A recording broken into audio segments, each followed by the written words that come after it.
Evening and welcome to the August 17th, 2021 Planning Commission meeting. If any member of the public would like to speak on an agenda item or during public comment, which is for non-agenda items, please fill out a comment card located at the back of the auditorium and hand that card to Ms. Roediger. You may also be recognized by joining the meeting on Zoom video conferencing and raising your hand in the Zoom application. Members of the public may also comment on an item by sending an email to planning@rochesterhills.org prior to the discussion on the agenda item.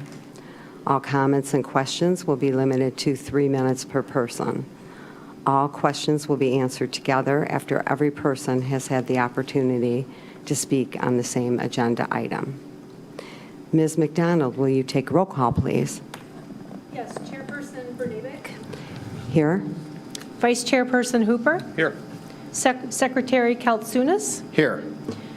City Council Member Boyer. Here. Commissioner Detloff. Here. Commissioner Gaber. Here. Commissioner Neubauer. Here. Commissioner Struzik. Here. Commissioner Weaver. Here. We have a quorum. Move on to approval of the minutes for the July 20th, 2021 regular meeting. Does anyone have any comments or questions in regard to those minutes? Move approval. Okay.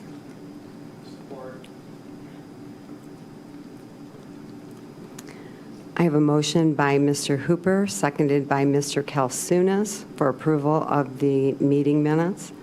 Take a voice vote. All in favor, say aye. Aye. Opposed? That motion passes unanimously. Move on to communications. Ms. Roediger. Thank you, Chair Bernabek. I just wanted to officially welcome Jennifer McDonald to the Planning Commission as a recording secretary. She started with the city just officially last week, and we've already had her do the ZBA, the HDC, pick up garbage after the Festival of the Hills, and now at the Planning Commission. But I've had the pleasure of working with Jennifer in a past life. We both worked for West Bloomfield Township for some time together in the building and planning department there. And after that, she did spend quite a bit of time in Bloomfield Township. So she's very familiar with the communities in Metro Detroit and lives nearby as well. So we're excited to have Jennifer to our team. So she'll be your point contact moving forward. Okay, thank you. Welcome, Jennifer.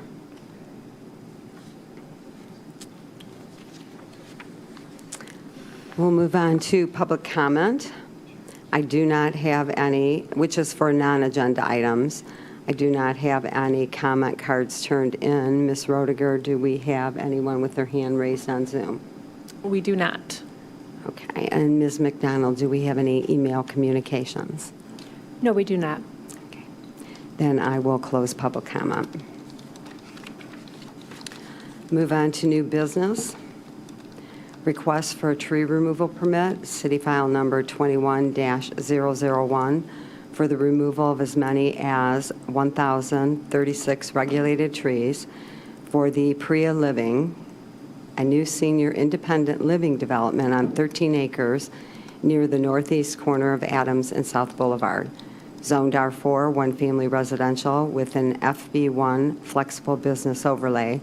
Parcel numbers 15-13-301-011 and 15-31-351-017. Will the applicants please come up to the table?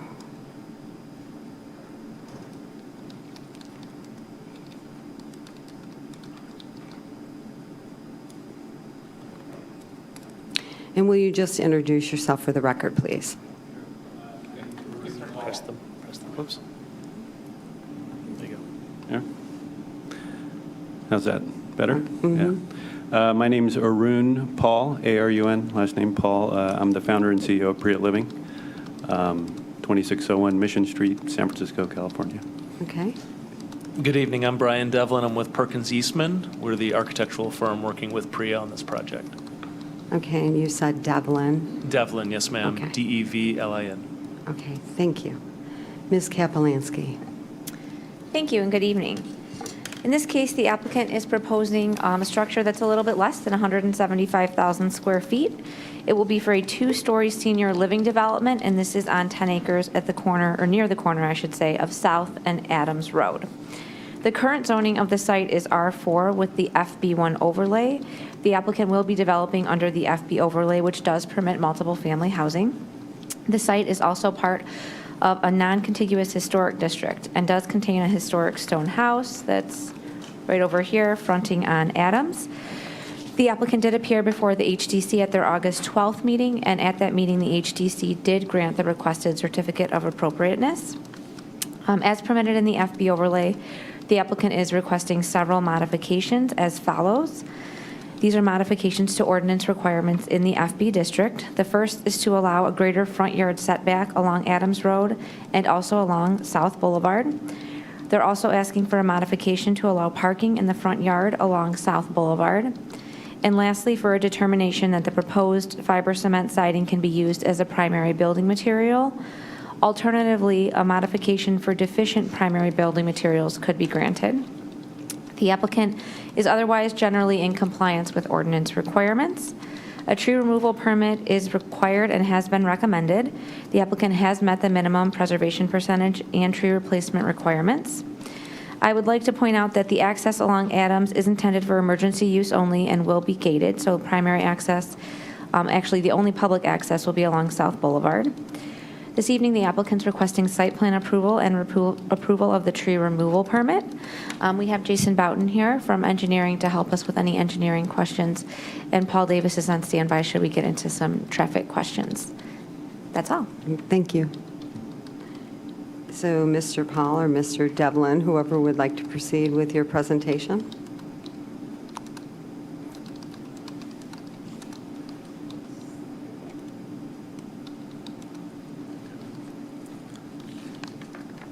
Just go to the next slide. Hi, my name is Arun Paul. Once again, just wanted to start by sharing some background information on our organization. We're a senior living company. We have a unique mission and strategy, which is, we're culturally inspired. Our concepts and our communities are inspired by Indian culture. This was really born from a very personal need that I experienced as the son of immigrants. My parents immigrated to the U.S. in the 1960s. And going through the process with them in trying to find a senior living community that worked for them, I realized that there's a real need, not just, where we are in California, but across the U.S. Our communities are very much inclusive, and we do welcome everyone, and I'm proud to say that we do have appeal to a wide number of seniors that are looking for alternatives to the traditional senior housing communities that are out there. We selected, we were very interested in Rochester Hills because it's a diverse community. This site is located across the street from the major temple in all of Michigan. So it has a lot of cultural significance. Our company is expanding. We're in multiple other cities in the U.S., but this would be the first of its kind, certainly in Michigan. Let's go to the next slide. So I just wanted to share with you some of the conceptual imagery in terms of what our communities look and feel like. Certainly the emphasis is on creating very fun communal areas. We're inspired by concepts in hospitality, and we want all of our communities to feel not like traditional senior living communities, but have more energy and life.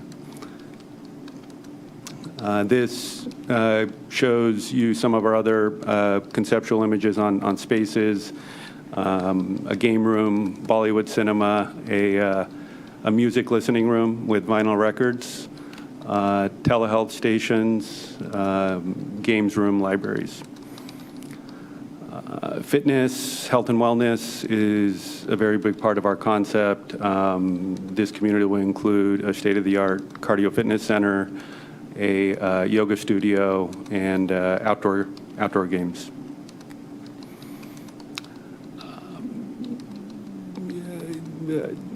We wanted to include some mention here of how we think about landscaping. Certainly, the building is just one part of the story. Our approach to landscaping is what is called Biophilic Design. So the purpose of Biophilic Design is to use landscape to improve human wellness, and that's the way that we've approached landscape design with this community. I'm going to turn it over here to Brian, who is a principal with Perkins Eastman, and I'll just say before he starts that we're very proud of our association with Perkins Eastman. We consider them to be really the premier architectural firm in this space nationally. Yeah, so I'll keep my comments brief because I'm sure if you have questions, you'll ask those of us on the design side. But generally speaking, the way we've utilized the site is obviously using that back end of the site. It's really kind of made up of some significant components. The ceremonial main entrance off of South Boulevard kind of has a meandering drive that terminates in the main entrance to the community.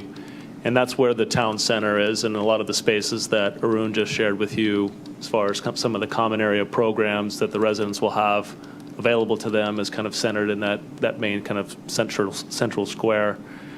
Branching off of that will be all of the residences in two-story configurations. You can also see kind of an organizing feature of 4 distinct courtyards. Each one of those courtyards will be programmed in a park-like setting, also kind of supporting some of the common areas in the main town center. Here you're starting to see just some initial conceptual ideas of the types of amenities that would go in those courtyards. The idea being that every apartment in the community have a nice view, social interaction. Here are some of the elevations. I know this was included in the package. Presenting buildings in 2-dimension is always difficult. You have to squint and imagine it in 3-dimension. But you can see we're doing a lot of things. It's a very long building. And so we try to play with different roof lines, different massing, popping the building in and out to kind of help break up some of those long elevations. Generally speaking, we're using kind of a tonal type of color palette, except for splashes and pops of color. As you can see, our client has a very lively kind of brand in their website. So we wanted to try to make that brand distinct in the exterior elevation as well. I'm going to kind of thumb through these very quickly, using a lot of different materiality. Here are some of the slides that we reviewed with the HTC last week. The things that we're doing for that Lorna home is continuing to bring it up to a better state, repairing windows, doors, all of things that the Planning Commission has approved in the past. We're also supporting it with a park-like setting, so we're going to go in, clean up a lot of the landscaping around it, plant new trees, buffer it, as well as kind of a granite pathway around it. And the idea is that the community can come and appreciate the significance and the history of that home. And with that, we're happy to take any questions.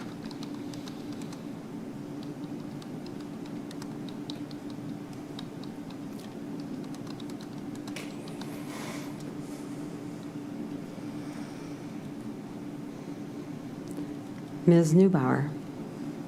Hi, how are you? Good. I noticed you have 172 units, is that correct? Yes. That can hold a maximum of how many people?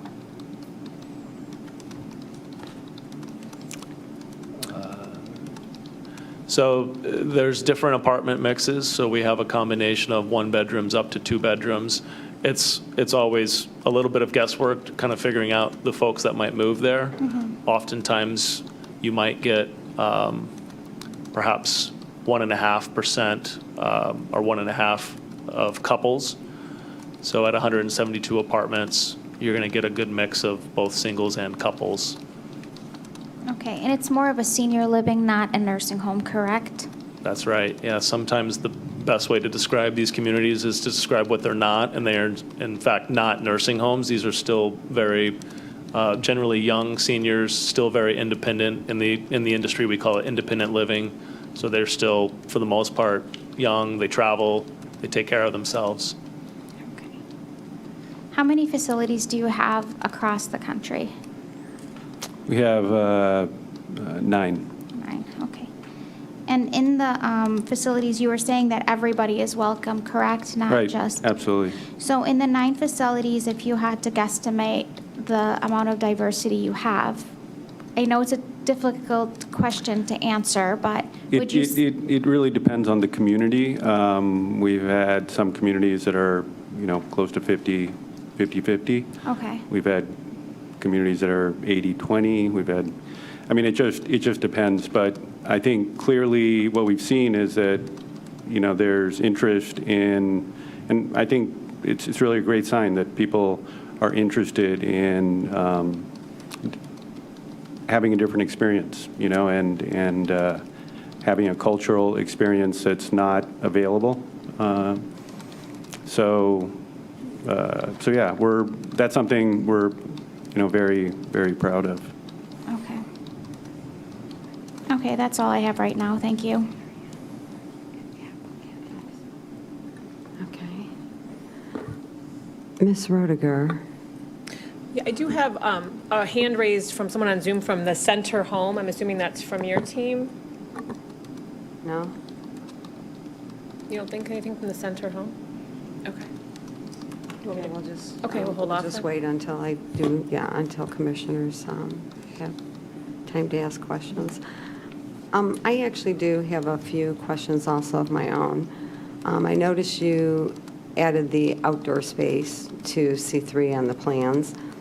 I guess I'm curious as to, it sounded that you will add these amenity areas as you go. How many areas do you project that you might be adding? I want to make sure I understand. The benches, the walkable garden areas. Oh. Well, we're anticipating all of that to be a part of the first phase. I want to make sure I understand your question. Are you talking about the area immediately surrounding the new building, or are you talking about other green spaces? Well, I did see it on the plan in the front, but then there was the statement that benches and walkable garden areas will be added as plans are further developed. So I only really did see one area on the site plans. And from your comments, I guess I'm just clarifying that. Is there just that one, or will you add different areas that have benches and garden areas as the plan progresses? Right, so for now, the 4 main courtyards we fully intend to develop. I mean, the idea is obviously we want to create a community that folks are going to want to live in and provide spaces and amenities for them. If you're talking about some of the area that's closer to South Boulevard, is that the area in general that you're talking about? Actually, that's the one I saw identified on the plan. Okay. That's why I was asking about others. Yeah. Yeah, so frankly, we're still in the planning phases of this project, especially when it comes to some of the landscape design. So things are still very fluid. But yes, generally speaking, the idea is we want to provide the proper amount of amenities that are going to be useful to our residents. And Arun, I don't know if you have anything to add to that. Sometimes it's actually, I know you're saying you're still planning that out. It's nice to see it on the plans, so we Okay. have an accurate vision. If there's a desire by the Planning Commission for benches, we're certainly open to that and willing to do that. Okay. Normally, actually, that's included in our plans, so it does give us an accurate vision of, the entire development. And We its are joined by our amenities. excuse me, I'm sorry for interrupting you. We do have our landscape architect here as well, so if there's any more specific questions, we can perhaps ask him to come up too. Okay. I saw in the environmental impact statement that the projected price range was $2,000 to $4,200. Is that your current projection? And I'm assuming that's per month? Per month, right? Okay. And that is your current right now? It's Right now, right. Okay. Okay. Could you update the EIS to put per month? I can make that assumption, but it probably should be stated per month. Also, construction to begin in late summer of 2021, completion in 2023. Do you still plan on, are you going to plan to start immediately, or will that move into fall? Well, yes, it's always sometimes, I say it's always sometimes. It's sometimes difficult to predict when all of these things will come to fruition. We are in a late phase of our design planning on the project. There's certainly a number of factors that go into when we might start construction, including finishing the drawings and receiving building permits and those types of things. But I think generally speaking, we're hoping to commence construction by sometime this fall or perhaps early next year. And we anticipate construction might last anywhere between 14 to 18 months. Again, sometimes it's difficult to predict those with extreme accuracy, but that's generally the timeline that we're working towards. Okay. Do you have a plan for phasing then, or? No, this will all be built as part of a one and only phase. Okay. So could you update the EIS too? I know right now you don't have that answer, but that way it'll be accurate information, even if you say fall to spring. Sure. That's just your projection. Balconies were pictured on all of the elevations. Can you tell me what size they will be? That is a very good question. I'm actually joined virtually by a colleague who has the drawings in front of him, and I don't know if Ramu, if you're able to bring him up, he might be able to answer that question immediately. I apologize.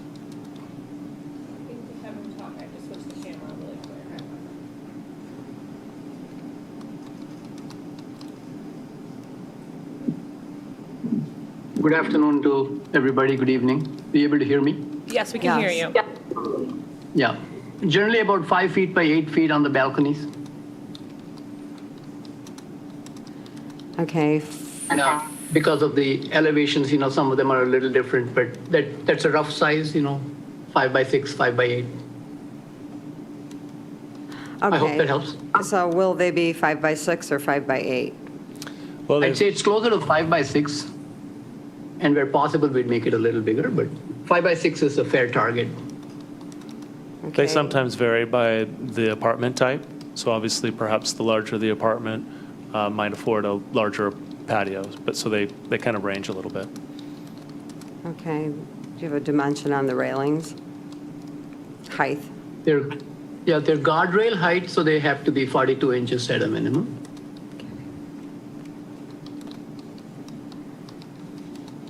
Okay, and I noticed that you didn't really provide any accent materials for the building. elevations? Building material, yes. Yeah, it's tough looking at these drawings because there is some textural things. You can see that we've called out some different materials along these elevations, and so it comes across a little flat in drawing form, but using lap siding versus panelized versus painted, there's actually a little bit more contrast in these elevations than what these drawings might depict. It's just tough to depict in a 2D drawing. Accent pieces are important to us, so introducing color and pops is something our client's looking for, certainly something we want to accommodate. If there are other details that the commission desires for us to look at, we're certainly happy to look at those and implement those as we continue to review the drawings.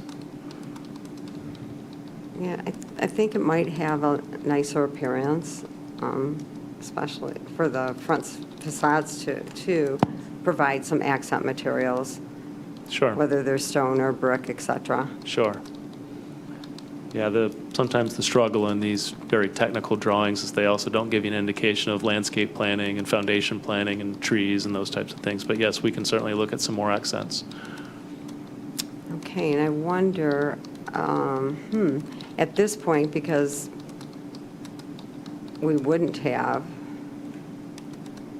a color rendering. I mean, we have the color rendering of what you proposed, but I guess that deserves further discussion on where you might add those materials to. So I will also, actually, Ms. Roediger, so if they're going to add, because they actually have 0% now, right? And the required amount is 40%. Ms. Kapelansky, I'm sorry. Do they have, is it that their 40% is required? And I don't think they have anything right now as proposed. Yeah, so the FB district, you can have 60% primary materials is required. I don't believe that the accent material percentage is specifically required. I think up to 40% is allowed.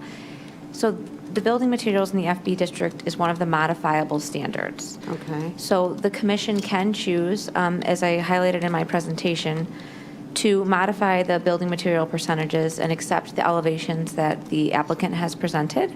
There's one question that was posed to the Planning Commission in regard to that, and that is the fiber cement siding. They would have to have that as a primary material in order to meet that 60% requirement.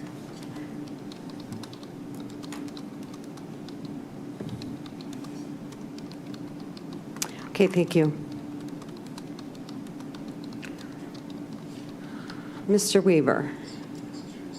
Thank you. Couple things. The historic house, the historic, at the front of the property, did you have any programming planned for that building, or are you just restoring it for community use, or were you going to let some of your residents use it for one thing or another? Or, I guess, what are your plans for it?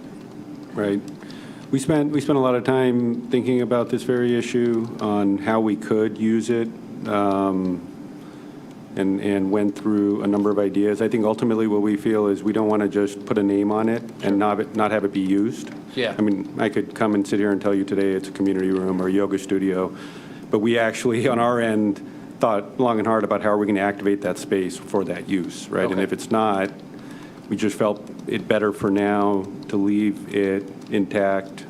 One thing we do feel very, very strongly as an organization about the story behind that house. Sure. Because we feel the story that's embodied in that house has paved the way for what we're doing next door. Mm-hmm. And so we want to honor that through signage, through research. We are commissioning additional research into the story behind the house, and through the landscaping, and have that kind of a character, which we actually feel honors the story more than, But I think we'll continue to evaluate that. If we find a good match, frankly, after we've opened, and I think the challenge here is we're building a state-of-the-art community next door, right? Yep. We've got a state-of-the-art fitness center. We've got state-of-the-art social spaces. What is going to compel someone to go, into this, much older, less modern, certainly, space, right? And so we want to, I think we're searching for that. I think maybe what we're hoping to do is as a community, develops, we see if there is a better use. That's right? that's kind of what I'm getting at. I would hate for you to, obviously it has some historic value. We want to see it preserved, but I would hate to have it preserved and remain there only to be forgotten and left alone. If there was some sort of programming element that you could incorporate, from, and not even a daily use, but maybe special events or something. And I recognize what you're building, 100 feet from it is probably leaps and bounds different in architectural style than what's there, but maybe there's some way the interior could be renovated and, replicate what's happening next door. So I guess that's why I was asking. I would just hate for it to be left aside and forgotten and then fall into a state of disrepair or whatever in the future. But no, so, understand. And like I said, it's an important element for us. Frankly, when we found out about the story of that house, it was something we're very excited about. Right? Okay. We look at it as a big positive to our development. Just from, as I said, the the story behind that house and how it relates to what we're doing. I think as far as the use goes, our feeling is it'll reveal itself to us. Yeah. Okay. No, I It's get one of that. those things, right? I think, Okay. No, I'm fine with that. I just was just curious if you had any ideas in place, because I do think there's a lot of value to it. Mm-hmm. I do think it could become something that is cherished over time. So, Sure. Okay. And speaking architecturally, I do like the way the building looks. I like the roof lines. I like the accent colors. But I do agree with Chairperson Bernavic that you could add some sort of texture, whether it be stone facade, brick, something else to kind of accentuate it a little more. Also, I think it's obvious how large this building is on the site, and that I struggle with that a little bit, but I do feel that it is 2 stories and you do have it set back from the roadway enough that it's not going to jump out at people as it drives by. I do think because it's so far offset from the roadways that it still will fit the character of the community, and I appreciate that you've looked into that. Couple things. I noticed you have rain gardens in your parking lot, or you're proposing rain gardens, but I don't see any curb cuts to get water in there. Is this meant to be just collecting rain that falls, or is this meant to be a stormwater,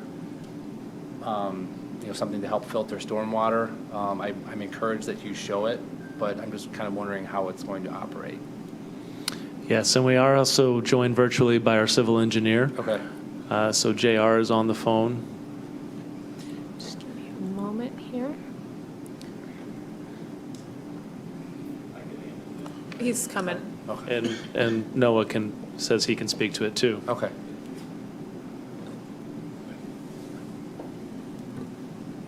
Hi, this is JR. Hi, JR. Hi.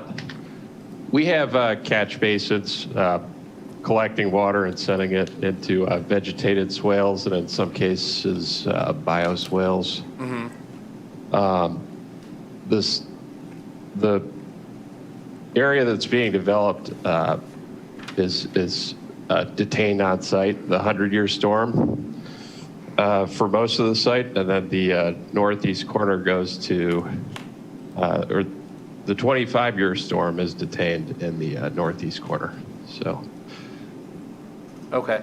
No, I get that. I'm just wondering, are you planning on doing any maybe supplemental collecting of parking lot runoff within these rain gardens, or is the rain garden, more for show, or I guess, what's your plan on it? Because, what are you planning to plant it with? Is it going to be like a seed mix, or I guess I wanted some more detail. This kind of goes into another question I have. You have perennial areas laid out around the building. I'm just wondering, what you might be proposing. And I asked just because, speaking as a landscape architect, I'm always curious to see how others might treat these situations, but also understanding that you guys are, you're working nationwide. We just want to be sure that something you propose, say in Wisconsin, it may not work here, it may become invasive here. So I just want some more information speaking to that. Yeah, right now we're picking out, my name's Noah Bermelin, I'm a landscape architect on the project. Okay. Working with JR, the vegetative swells and stuff, we can do collection on the side. Right now the design is, as the stormwater fills up, that water is transferred into it through the catch basins. Sure. Just because we're trying to keep everything curved and, Yep. and clean. So as water comes in, it's all perforated, it all flows in there. We've done this before in other systems. Okay. So as the water starts to build up in the underground structures, it also builds up in the swells and stuff, and then goes back down into Okay. the earth. So it's also working as infiltration with the Okay. system. So we're just not kind of catching and discharging over time. It's infiltrating also as much as we can over Okay. time. Okay, good. And yes, we work with Cardno and stuff for seed mixes Okay. if we go that route, or we also do native plantings in those Okay. gardens. Okay, good. As we But as you continue to develop the plans, I'd like just a little bit more information, kind of what you're thinking for the courtyards, the foundation planting. Right, that kind of and stuff. the courtyards particularly, we're working on this through now in the construction document Okay. and stuff like it, is actually getting that fine-tuned programming on what activities are working in the building with what's working outside. So Okay. does the bocce ball courts need to shift some to accommodate what's happening inside the Gotcha. building? The art gallery changes, does that outside patio need to shift or change configuration Gotcha. with the dining and stuff? So that's still a work in progress, but we want to make sure that you saw those elements in this Okay. plan to know what to expect in the future. Okay, because I like the way that it was explained that you use the landscape to help heal and promote a better quality of Right. life. I'm all for that, that's great.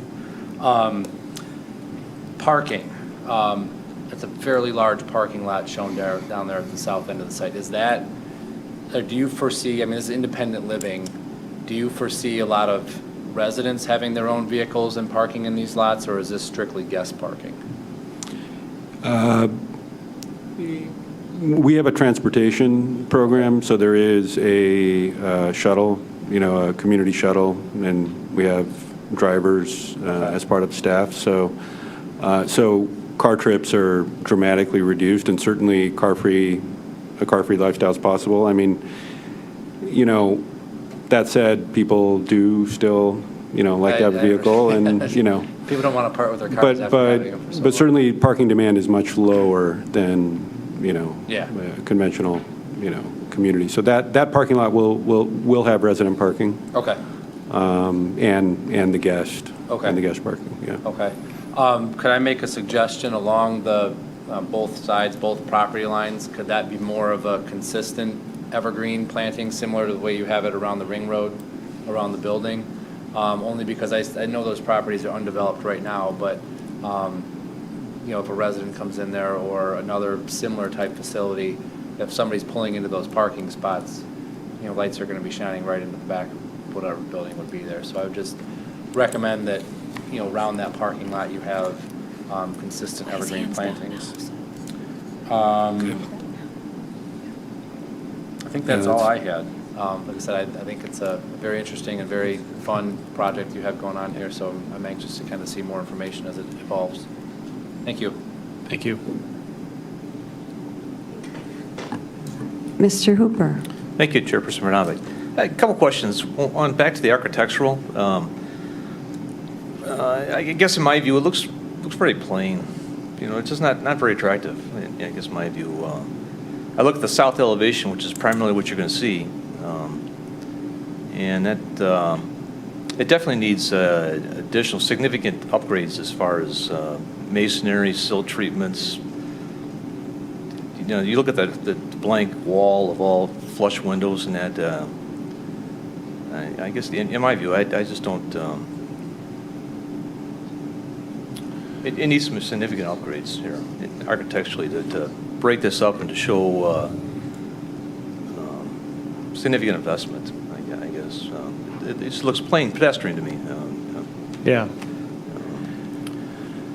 And I guess I don't want, you're the architect, I don't want to tell you what to do, but, it needs some significant masonry, natural stones, Right. brick, limestone treatments. I mean, it needs some additional work here. And it's true, I mean, you have just some relief elements, but you can't really tell that from looking at that. No, I agree. And again, I know I've apologized for a 2D drawing too many times already, but when you start to get this in 3-dimension, it's unfortunate because the palette that we're using is kind of a subtle palette. You're losing a little bit of the materiality there. I would tend to agree with you that looking at a 2D elevation that might look fairly plain, but it will actually be textural. And it's just hard to depict that in a very technical drawing like this one. So With the white fiberboards, is that what you're using? yeah, so there will be lap siding on a large majority of some of those planes, and then we'll switch to different panelized boards to give different reveals. And as the mass of the building comes out, as the roof line changes, that's where we'll start to change that materiality to create some contrast. Well, I think when you do your different elevations that you bump out the different units, they need to be distinct and different. Brick, cobblestone, natural stone features, something to upscale the units. In my view, I think this is It's too plain. I guess I'll leave it at that. I guess from my view, I think we need to do something more. Okay. Than what's there. Second issue was the traffic. I guess why is Adams being closed, or why not having a Adams exit as well as South Boulevard exit? That was actually a recommendation from the traffic engineer, I believe. Paul Shemako's on the line, or? I'm promoting Paul Davis right now. Okay, all right.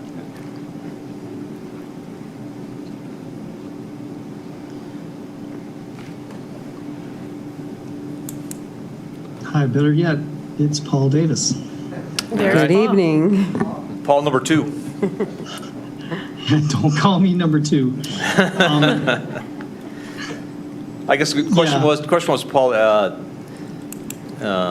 reading the traffic study, it was part of the development, and then looking, Adams is closed. All traffic's come out South Boulevard. I was curious why that occurred that way. I think what happened was it got a little involved in what the road commission was going to require for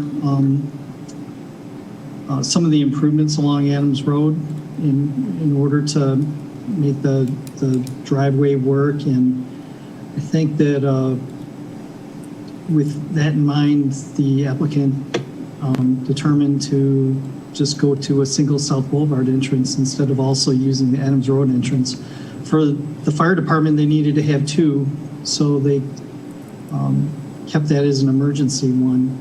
But there was more requirements and improvements required for Adams Road than what was going to be required for South Boulevard.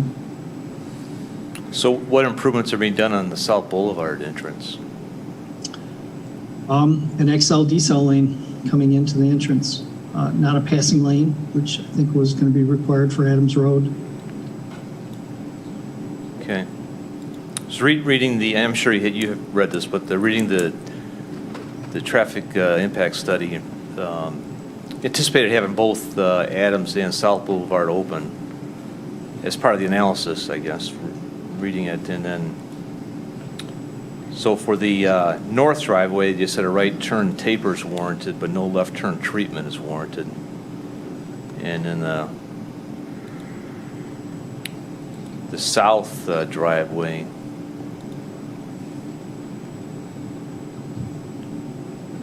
I don't think they had anything.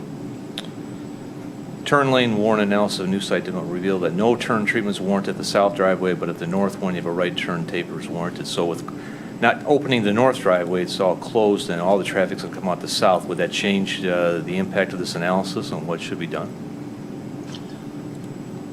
I think probably the analysis should be updated. I think the westbound or the eastbound traffic on South Boulevard was very close to being level of service E. It's very close with today's traffic, with this development and everything going to South Boulevard. We may want to see if it ends up pushing it to an E. It's at a very low D now. Okay, I guess I would submit that I think we have to do something more than just tapers in and out of the driveway for this.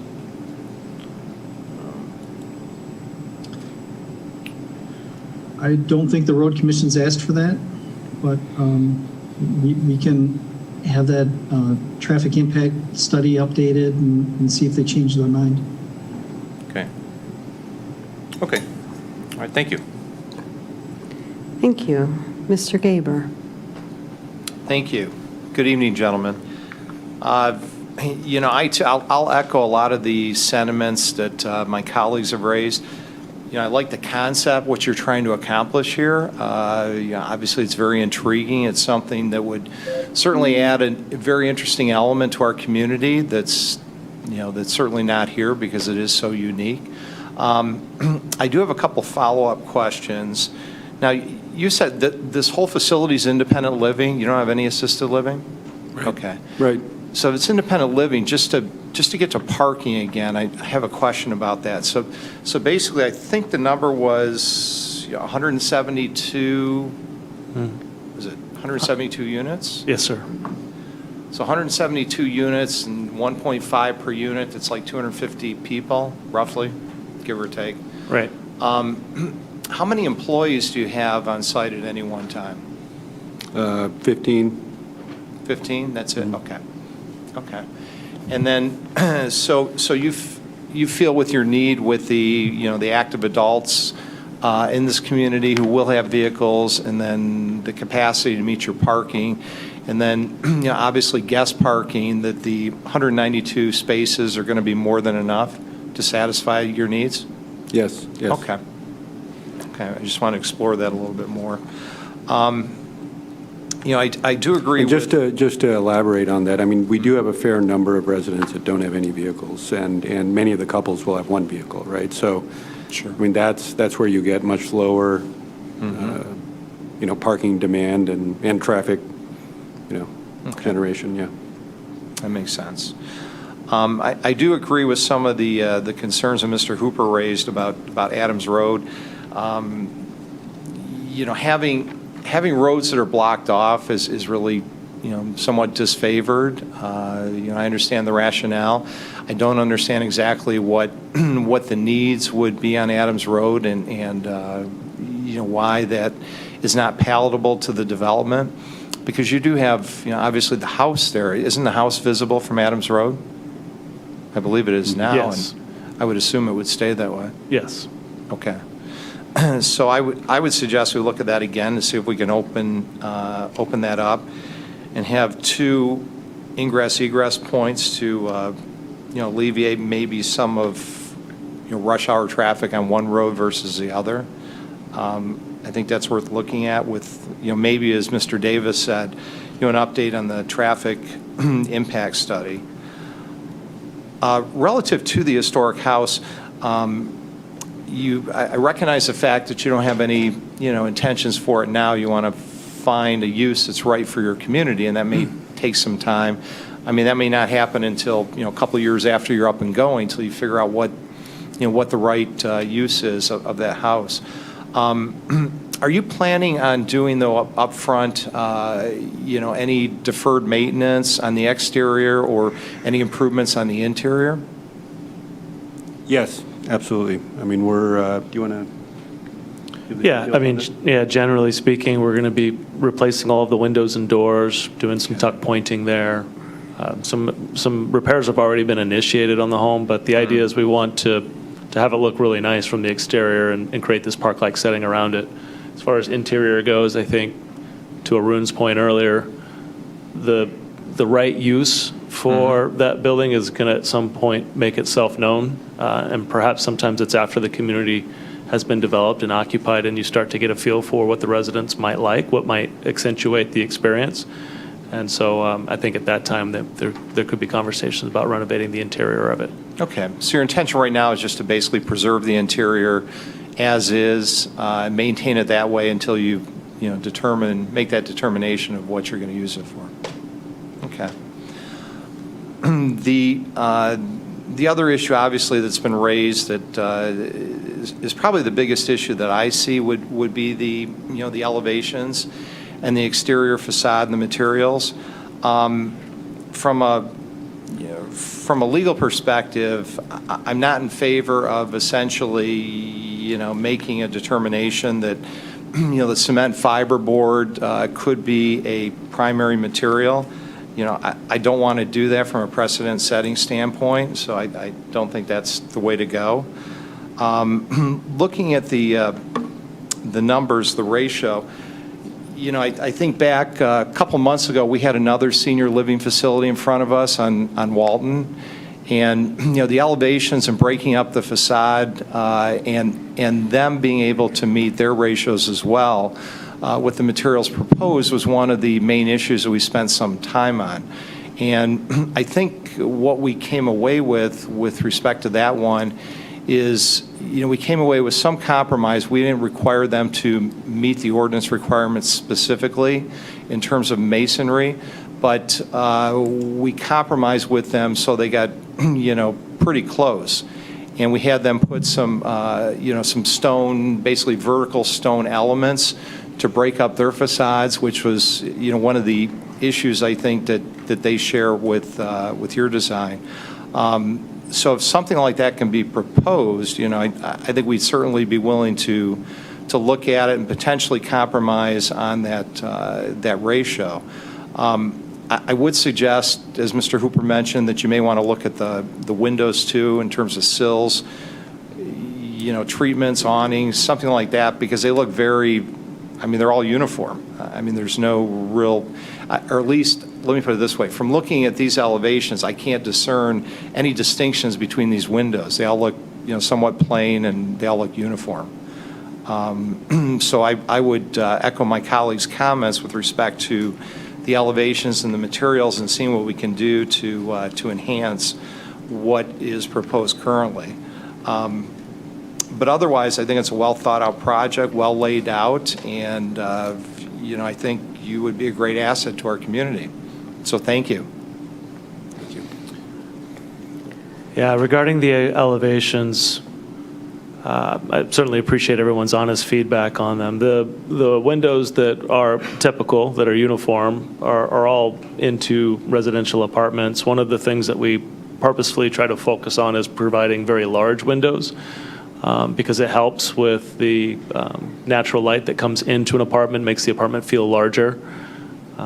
Priya is catering to a large segment of the market here, and that there are entry-level apartments that are much smaller and then much larger apartments. And so without kind of having this kind of scattered look across the elevation, we work very hard to design these in ways that will allow those large glazing things. But it's sometimes difficult to change up a window type and balancing a budget. So I hear loud and clear what the Planning Commission is saying regarding the elevations. I think perhaps reevaluating some of our color schemes, some of the details and punches of colors or use of different materials, we might be able to come back with something that might satisfy the commission. Do you have other facilities which have similar features to what you're showing us here, where you could show us photos and Absolutely. We could Absolutely. visualize it? This is a little bit of a more modern type of design. So, and the idea is that this is sitting within the trees. So, I can't help but see what's behind you now and know that our site is similar in its wooded nature. And so, knowing that this is kind of this community tucked within the trees, but has this kind of contemporary flair to it, a little bit of a juxtaposition within the woods, is one of the looks that we're looking for here. So maybe our comments then pertain more to the south and the west exterior than the north and the east from that perspective. Sure. And obviously the entry where we have changed up some of the windows, you're getting a little bit more of a storefront system, getting that mass to the left that kind of pops up. Our town center that we talked about, where a lot of these commons are, is actually a story and a half, two-story structure with a large skylight that's providing natural light down into the core of some of those common areas. And so that area itself will be able to really do some interesting architectural things as it wraps around and faces some of the flanking courtyards. We're planning for those types of pops of color. We kind of presented this project to Arun as similar to a sport coat, where you have the interior lining having some color and some pops. And so those are the types of things that we're planning to do inside of those courtyards by introducing color and different materials. It's a balance, though. I mean, we all operate within a budget, too, and so trying to operate, valuing the inside of the building, which is where the residents are going to spend predominantly most of their time, and being able to afford the levels of finishes that we want to have in those, while also creating a nice-looking exterior is part of what we do. Gotcha. Thank you, Madam Chair. Thank you. Dr. Boyer. Thank you, Chairman Bernamick. Thank you so much for proposing this type of establishment, which, like Mr. Gaber said, is not in our city already. So it's a great, unique idea. I do concur with what most of my colleagues have said. When you look at that building, it is massive, right? It is huge. And to be white, it just reminds me of a prison. I'll just get right to the quick. You have no trees or shrubs up against the building. And in the plans, I don't see any coming up against it to break up the look. So it's great that you have the trees and the shrubs around the parking lots, and giving that kind of the screening that it needs, which is great. But I don't know, if you put some more shrubs and trees up around the building to break it up, it wouldn't look so stark. What would look great in Florida and California sometimes doesn't look so great in Michigan, especially when you're going to have all the snow. It's just going to be barren and white and kind of not warm and welcoming, but Sure. sort of, so, yeah. And it's great that you're right across the street from the temple. So do you expect a lot of your residents are going to cross the street, going to walk down the walkway and then cross to the temple across the street? Or No. you don't think people will walk? No, No. Okay. I just wanted to make sure if they were, that the crossing there was looked at to make sure that they had a safe crossing. Because we did have an issue with one of our others where some people, did have some accidents trying to cross the street to get to Temple. So we want to make sure you guys are safe. Though you're a senior independent living and you're not a nursing care facility, will you have any medical staff available for your residents, or will they have to go off-site to seek medical care, or will you have any medical doctors coming to treat them if they need it? As an independent living community, that means no staffed medical positions on our staff. But certainly, we offer transportation to medical visits. Typically, residents will have their own relationship with their medical providers, and then on-site visits as well. And telehealth is now, Right. a big area that we're all focused on. And so with your other facilities, do you know on average how many ambulance runs a year that they get to them, or? It's,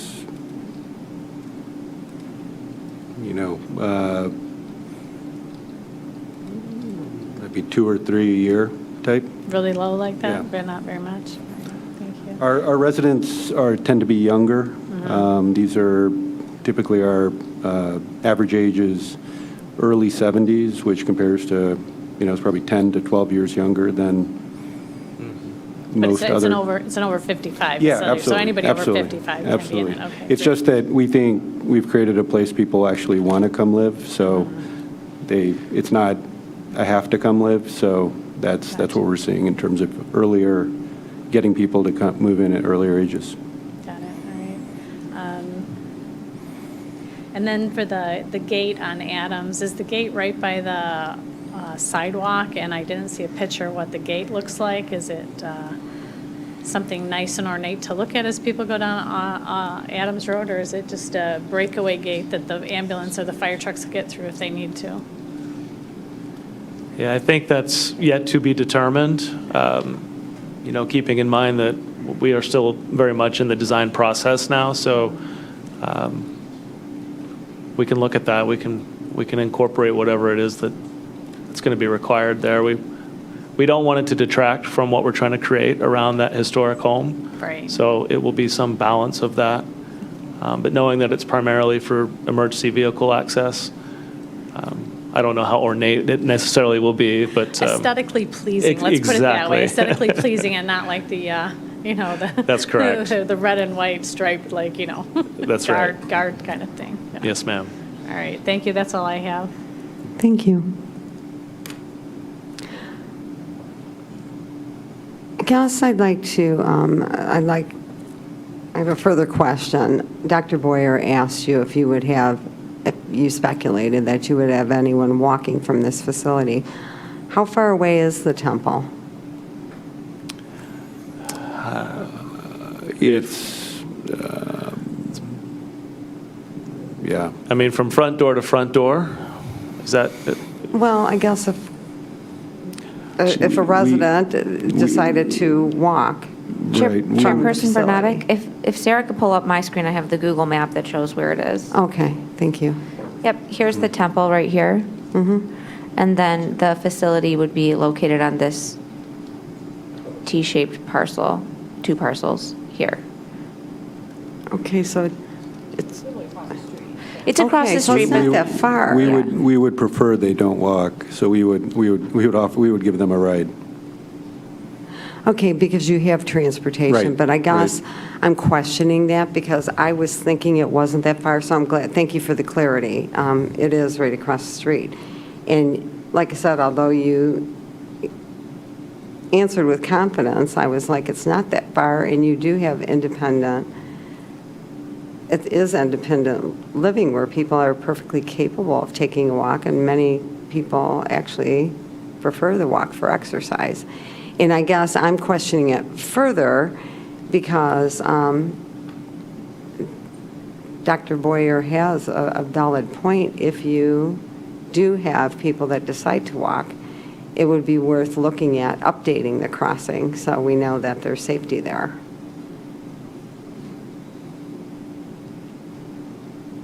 And it's not something you seem to think. Well, like I said, we'd prefer that they don't, and we have transportation, it's if they come to the front, we'll just, take them over. I think that would be our preference, just because, we, and frankly, that's, so I can't,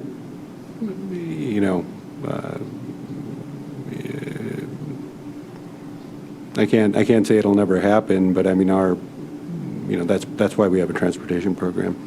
Right. I understand. Mm-hmm. Might be something that still should be considered because you have 172 units there. So to say preference, we offer transportation, more people will feel that's convenient.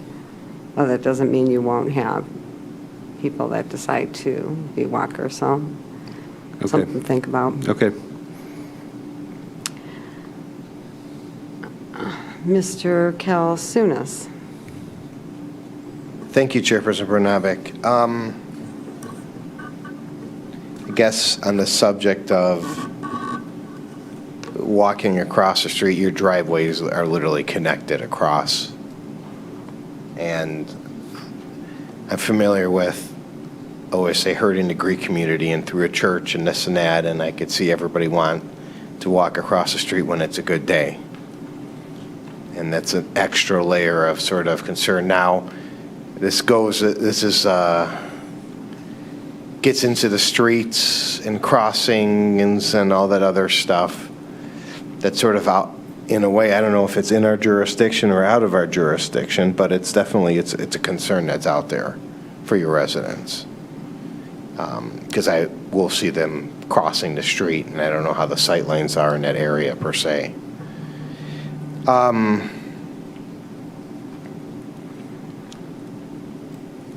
The development, whenever we're putting in a senior living development of this size, it's always quite challenging.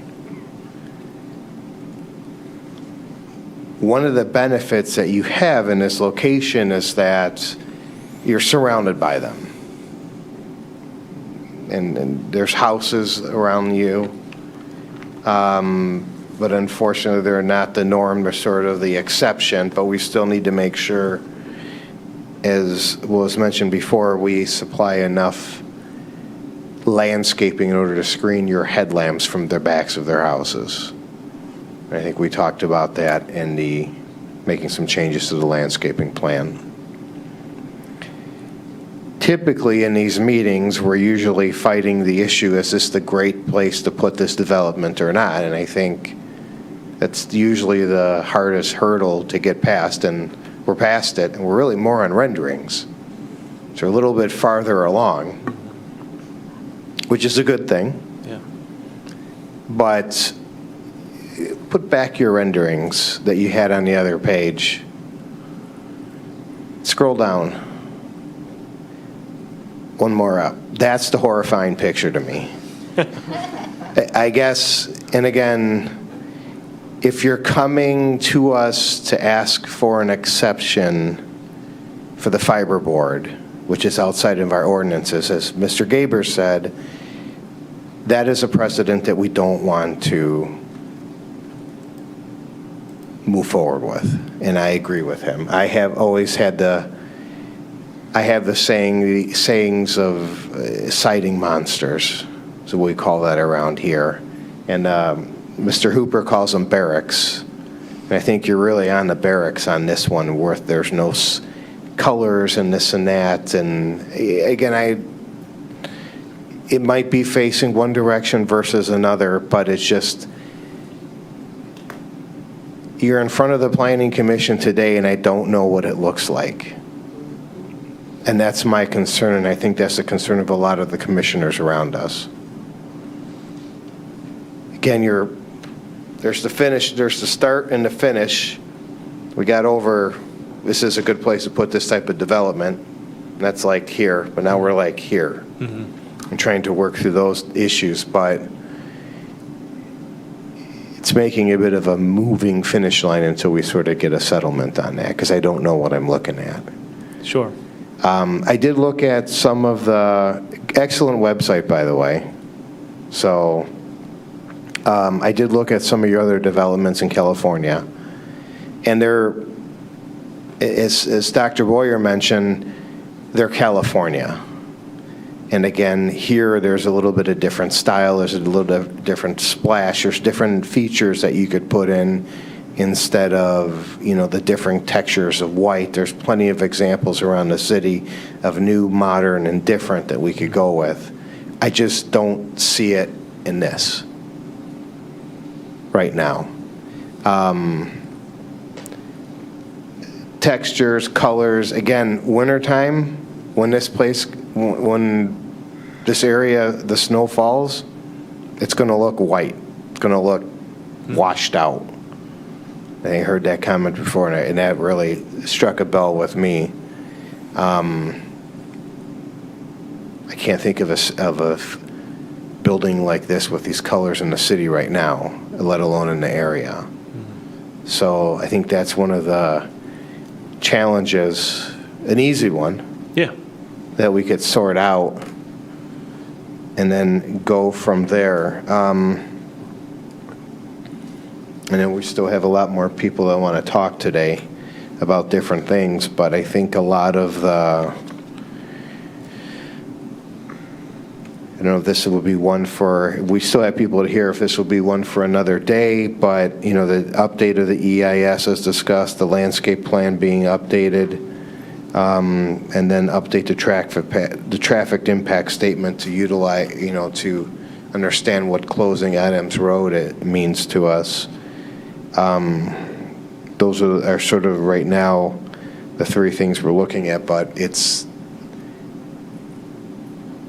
how can we make it look different? And again, it's I looked at the facilities you have in California and with the dark reddish, purplish, and this and that, and I understand you're putting some more money inside. And I don't know if you've been to a Moxie hotel in Europe. It looks, a lot of the renderings are like, I know this look before. It's a good look. It's a beautiful look inside. And it's a good community setting. And they're nice hotels. I've been to a few of them around Europe. And that's what it all popped in my head. So we're close. We're just not, we just got to try to get that last bit. Sure, yeah. But the hard part is done. I think it's, in my opinion. And we'll see where we go from there, but they're just a little loose ends with the renderings to tie up. Sure. Yeah, and I appreciate all of the comments from the commission with regard to the elevations. The nice thing is it seems like the massing, it seems like some of the things that we're doing with the roof line, these things aren't bothersome to you all. It really seems to come down to perhaps the plain nature of the color palette. And so I think, knowing that this is still very conceptual, we can go back and start to accentuate this. Oftentimes when you're appearing before a commission like this looking for approval, you give yourself a little bit of wiggle room to come back and make some of those revisions. So we will work with our client to figure out what are some of those moves that might satisfy the commission. And we're a little bit different here, I guess, in that sense. Yeah. But no, I think it's there. There's a lot of new modern buildings that are going up in this area with different textures and colors and panels and wood and this and that. And there's a lot of things that you could see, which we'll call it the style of the city. And it's more than just sort of, whitewashed. But again, we're getting close. Yeah. So we can certainly do some things that will warm this up. All right. Thank you, Chairperson Brnabek.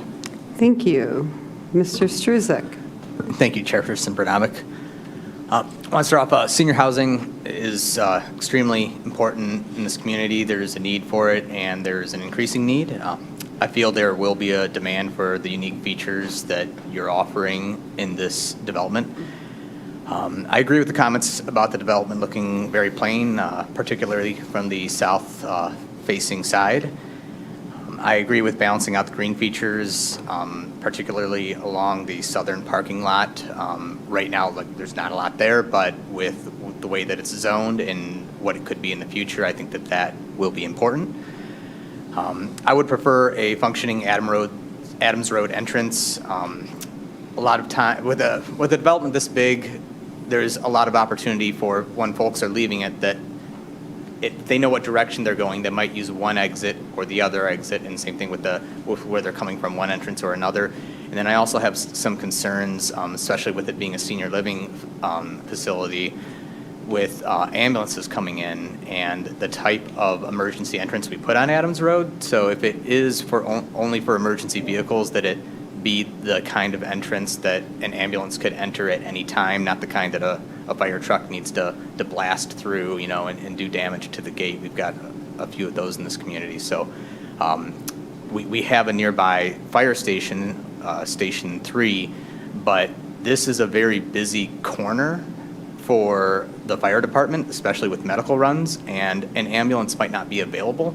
So ambulances, especially coming from the station that's in the northwest corner, are probably going to be coming down Adams Road, and I wouldn't like to see the ambulance have to go to South Boulevard and turn in and basically go past it to come back to it.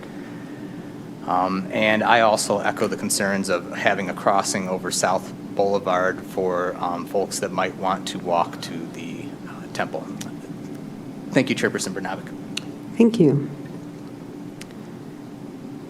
Mr. Gaber.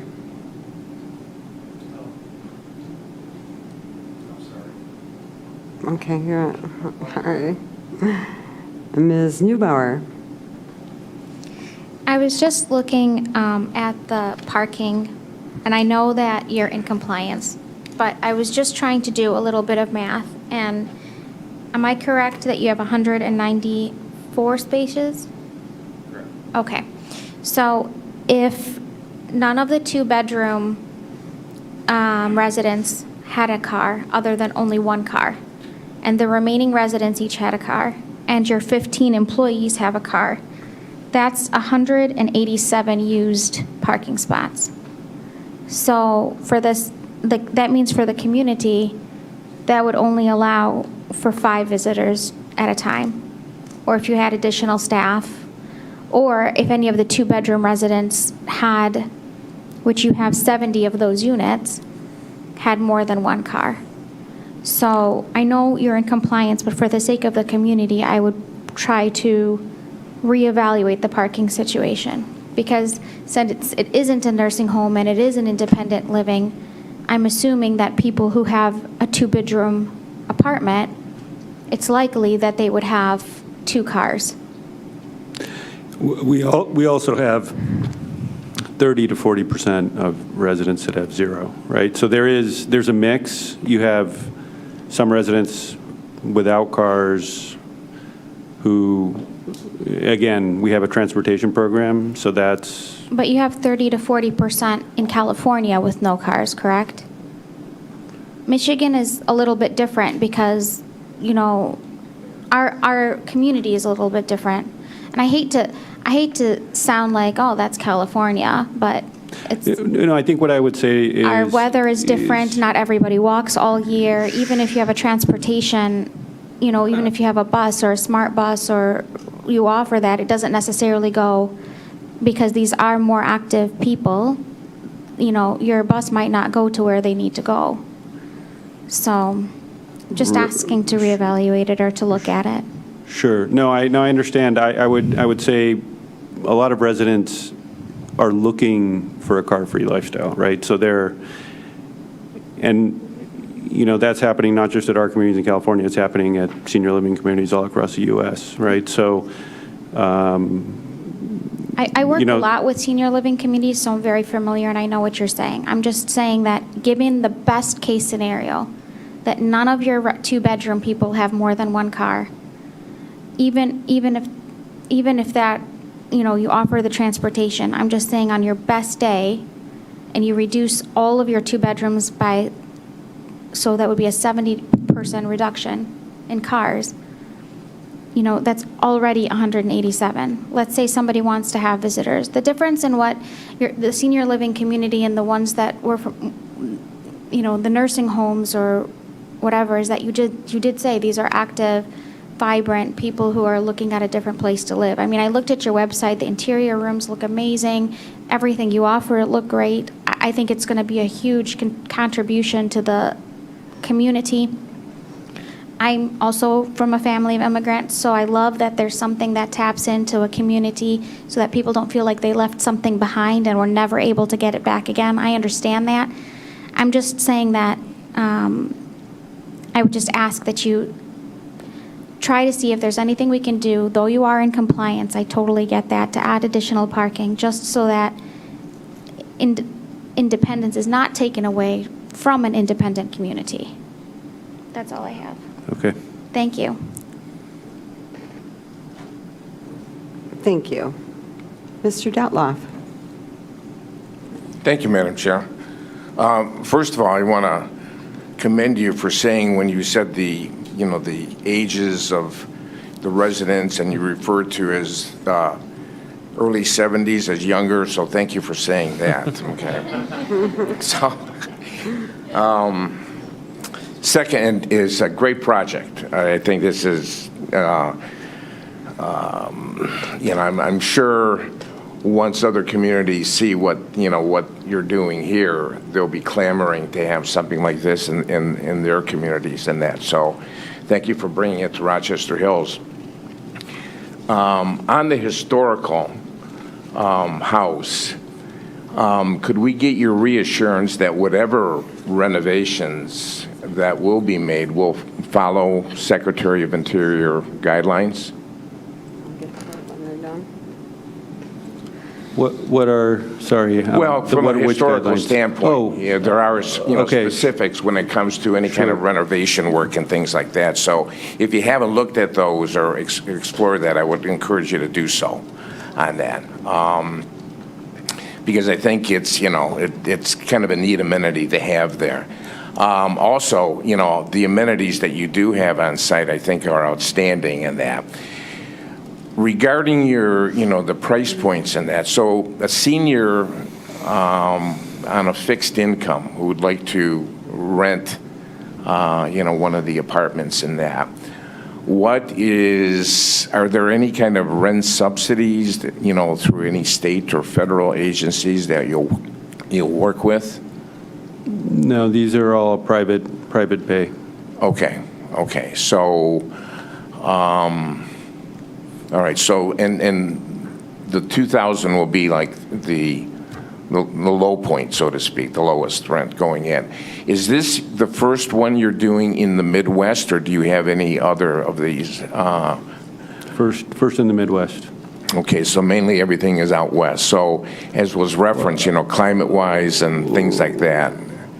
Sure, yes. Obviously, California is where we started, but we do have projects under development in Dallas, Houston, Atlanta, and Chicago. Okay, all right.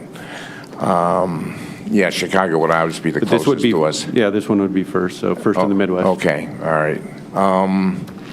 Other than that, I echo everything that was said tonight by my colleagues and that, regarding architectural treatments and things like that. But, mainly thank you so much for bringing this to Rochester Hills.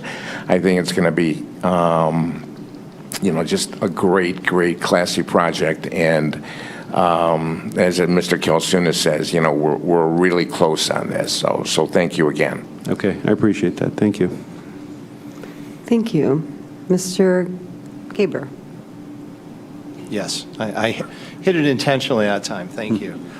Just one follow-up question. You mentioned in terms of the elevations and the screening and such on your way back. What about in the wintertime when we don't have leaves on the trees? I mean, how visible is the building going to be from, the roads?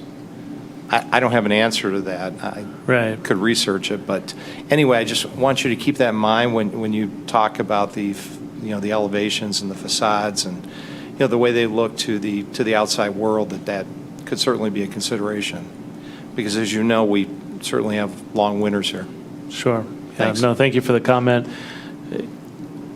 The area that's probably most significant, it certainly was last week when presenting to the HDC, was how we're buffering the building from the historical home. And so a lot of the plantings that we're doing on that western side are trees that both summer and winter, you'll still get a lot of that buffering. The south elevation of the building is obviously set very, very far back from South Street, but fair point. We will certainly look at that. Thank you. Mr. Struzek. Thank you, Chairperson Bernavic. I feel that the parking is sufficient as is, and I like the idea of having the shuttle and transportation for folks, and that parking could become an issue, but you're meeting the minimum requirements, and that's a risk that you'll have to take with your tenants. But I don't feel the need to necessarily pave more earth for parking spots. Thank you. Thank you. Mr. Kalsunas. Thank you, Chairperson Bernabic. Your concept and idea is something I've always wanted to do with the Greek community. Now, the colors of the building will be more white and blue, and we'd have to fight through that white issue here again also. But I'm sure we could figure something out. But as I mentioned before, we're close. The big hurdles are crossed. We're looking at removing the fiber cement lap, coming up with a different solution, a little bit of texture, a little bit of color, little different splashes, maybe wood or stone. There's plenty of examples. You could work with staff and they'll show you. You don't have to copy them exactly, but you could sort of get a theme of what we're talking about. Modern, I don't think this is going to be, as I'll call it, contemporary or usual like the last senior center we just approved. I think it's going to be sort of more into some of the different modern touches that are coming along in the city. So yeah, definitely work getting around this fiber lap. We talked about updating our EIS for the items discussed in the meeting, if we could have that by the next meeting. The landscaping, revising the landscaping, if you could work on that plan to adjust the headlamps so we're all set when we come in here. Have you talked to your neighbors yet? They're not here, so that's a good thing. Yeah. Maybe talk to a couple of the neighbors and just say, hey, here's what we're doing, and then a tree here or there. You might be able to fine-tune your tree selection in a way. That happens a lot. And then the traffic impact statement and Adams Road. Redoing that traffic study, making sure we're not making a mistake since we've decided to close the one side off versus the other. I would love, to have both, but I guess, and again, this is, I know we had requirements for subdivisions where you have to have boulevards of a certain distance, and I don't know if that applies to buildings or not. I'm looking at Kristen. I don't know if I should be, or Sarah, but I don't. That doesn't. This isn't a subdivision, but we sure have plenty of people in there. So are you thinking about block lengths or things like that? The block length rule. Typically, there's a block length rule Yeah, that wouldn't apply here. because it's. And in RM1, we also have requirements for the maximum building length. But since we're in FB, that doesn't apply either. So that doesn't apply here, but I guess, and this might be a lessons learned that we have to talk about. If I have a driveway that's X amount of length but holds as many people as I do a subdivision, should it? Well, I think there's fire code that states how many access points need to have based on the population, and it's different for single-family homes versus multiple-family homes, which I think is the confusion. Like Cedar Valley, for example, only needed one entrance, but if you had a subdivision that had 100 homes, that would require two. So it's different based. That's a fire code. It's not something that's in our zoning ordinance. That's a fire And we code. have like 170 homes in a way. Right, but it's a different standard for multiple family versus single family. I just want to make sure that we're not overseeing anything in our ordinance No, that. the fire department has looked at it, and this is what they were comfortable with as the minimum, but as we're indicating, if there's a desire to have the traffic more spread out amongst Adams Road and South Road, I agree, I think we should look at that based on a new traffic study and see if there's maybe other solutions, maybe a right-in, right-out on Adams, or something that maybe wouldn't require as much improvements on Adams, but would still allow some access for people who want to go north. Yeah, because it gets a little squirrely when it gets busy on there. In Adams, it's a little busy too, but you get a lot of your people are wanting to come in and out. I see a lot of people. Mr. Kalsunas? Yes. I'm sorry, I thought you were ending there. I'd like to make sure Mr. Davis doesn't have further comment no problem. on the discussion. Mr. Davis, do you have any comment in regard to the discussion? Thank you, Chair Bernardic. No, I don't. I think a lot of the discussion's been good, and I think we'll take this up with the Road Commission and the applicant further. And I think one of the comments that Sarah just made about the possibility of a right-in, right-out might be a good compromise for Adams. But we've also heard Commissioner Struzek kind of talk about maybe a full entrance still should be pursued and looked at. So I think we have a little bit of work to do with the applicant and the Road Commission on this to find out how the Adams Road entrance should be handled. Regardless, I think we need to look at a traffic impact study amendment if we're not going to have an entrance off Adams Road. Okay, thank you. Thank you. With that, Chairperson Bernabek, if you please. One more. Oh, I won't do say a have word. people on Zoom, Okay. so right now I would like to ask Ms. Roediger about hands raised. in Forgot Zoom. about that. Yeah, we do have some people attending that wish to speak. I'm going to allow Paul Center to speak at this time. Paul, you are up. It looks like you are also muted. Your hand is raised, but you are muted. Hello, can you hear me? We can. Yes. Oh, that's a great picture of me. Hello, so my name is Paul Center. I live on South Boulevard. I'm in the little red brick ranch immediately west of the portion of your lot that comes down to South Boulevard.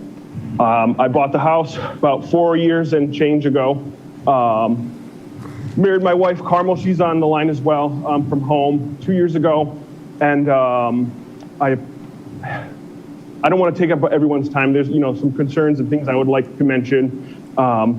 Let's see, first of all, I would appreciate if there was some way that my wife and I could have some direct communication with the company, Mr. Devlin, Mr. Arun, someone under them.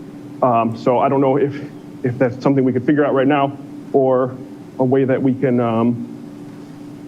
do that in the future. Let's see, what I want to say. I appreciate that the need for this facility. I also just want to mention that, it might be a little bit of a bold statement, but I think my wife and I are the Rochester Hills residents most affected by this change because our property is on the border right there. Let's see, what did I want to... there's one thing I wanted to mention on the lot right next to us. There are a few beautiful maple trees. One, I would guess, is at least 100 years old, and I believe it's a red maple. It turns a beautiful red in the fall time, and I would like if that one wasn't chopped down. Something about being across from the temple, being immediately across from the temple driveway, I see the traffic that comes in and out of there a lot. And one thing that I have witnessed on numerous occasions are the folks leaving the temple nearly getting in accidents, mainly right turns, not accelerating quick enough. The car coming full speed behind them, laying on the horn. I haven't seen any accidents yet, but that could happen at some point. And if, when I saw the pictures, the proposed plan, the first thing that popped in my head is, if there's a new elderly community that's driving back and forth from this, crossing both sides of traffic immediately across, that would be would definitely be a concern that we could see more accidents there. Let's see. I guess I'll just hit pause there, and if anyone has any comments on the points that I brought up. Okay, thank you. We have some other speakers, and we will answer all questions and address all comments after everyone's had the opportunity to speak. Ms. Roediger? Thank you.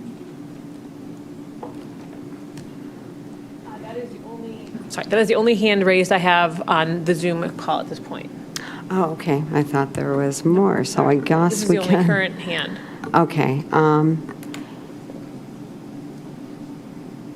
So Mr. Center has directly requested to be able to have a meeting or discussion with you. Can I assume that you will make the Yes. effort to contact Yes, him? absolutely. And it was a very good suggestion. The commission always requests that, but Mr. Kalsunas directly asked you if you had contacted your neighbors. And I would suggest, you have one here who's shown some interest and showed up, but I would definitely suggest that you contact your neighbors before you come back, for a second review. The question in regard to the red maple tree, is that tree planned, is it slated to remain, or?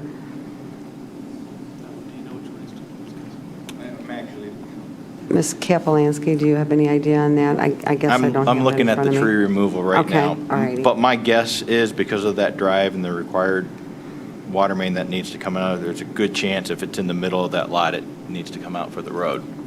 Oh, due to the road and the water It's main. probably within 10 feet of the east border, so, but yeah.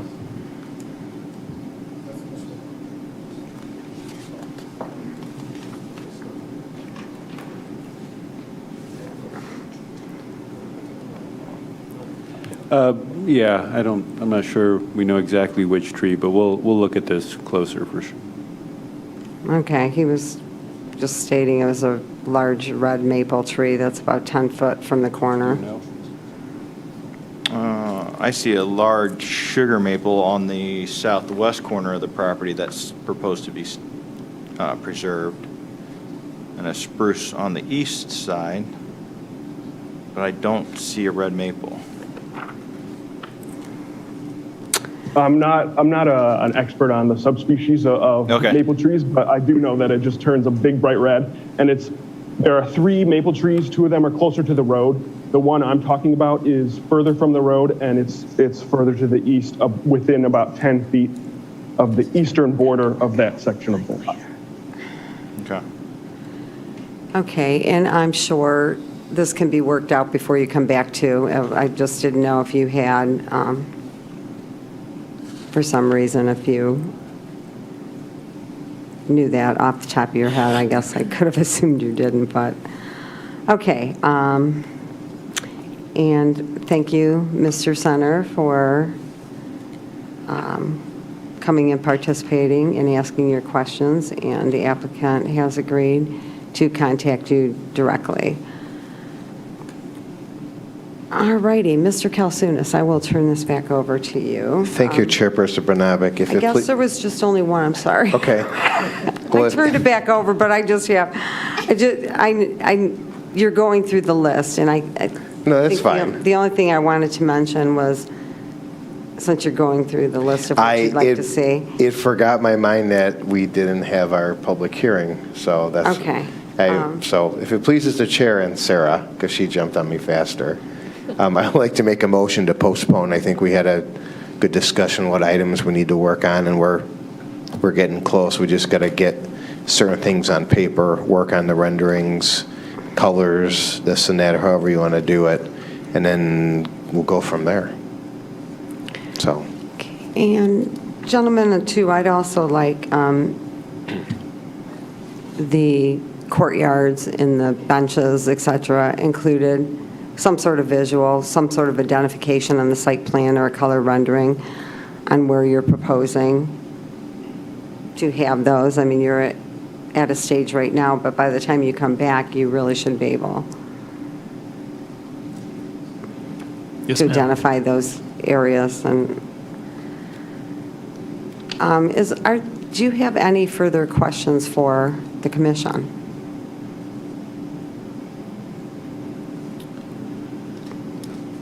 No, I'm looking at Kristen because she's been terrific to us and working with us through this process. But hearing you say that we're going to postpone, I suppose, would mean we could come back before the commission the next time the commission meets, provided that we have. The way the motion is for postponement is whenever you're ready, you could come back. If the motion was the table, that is the next meeting, but we leave it up to the developers as when you're ready to come back.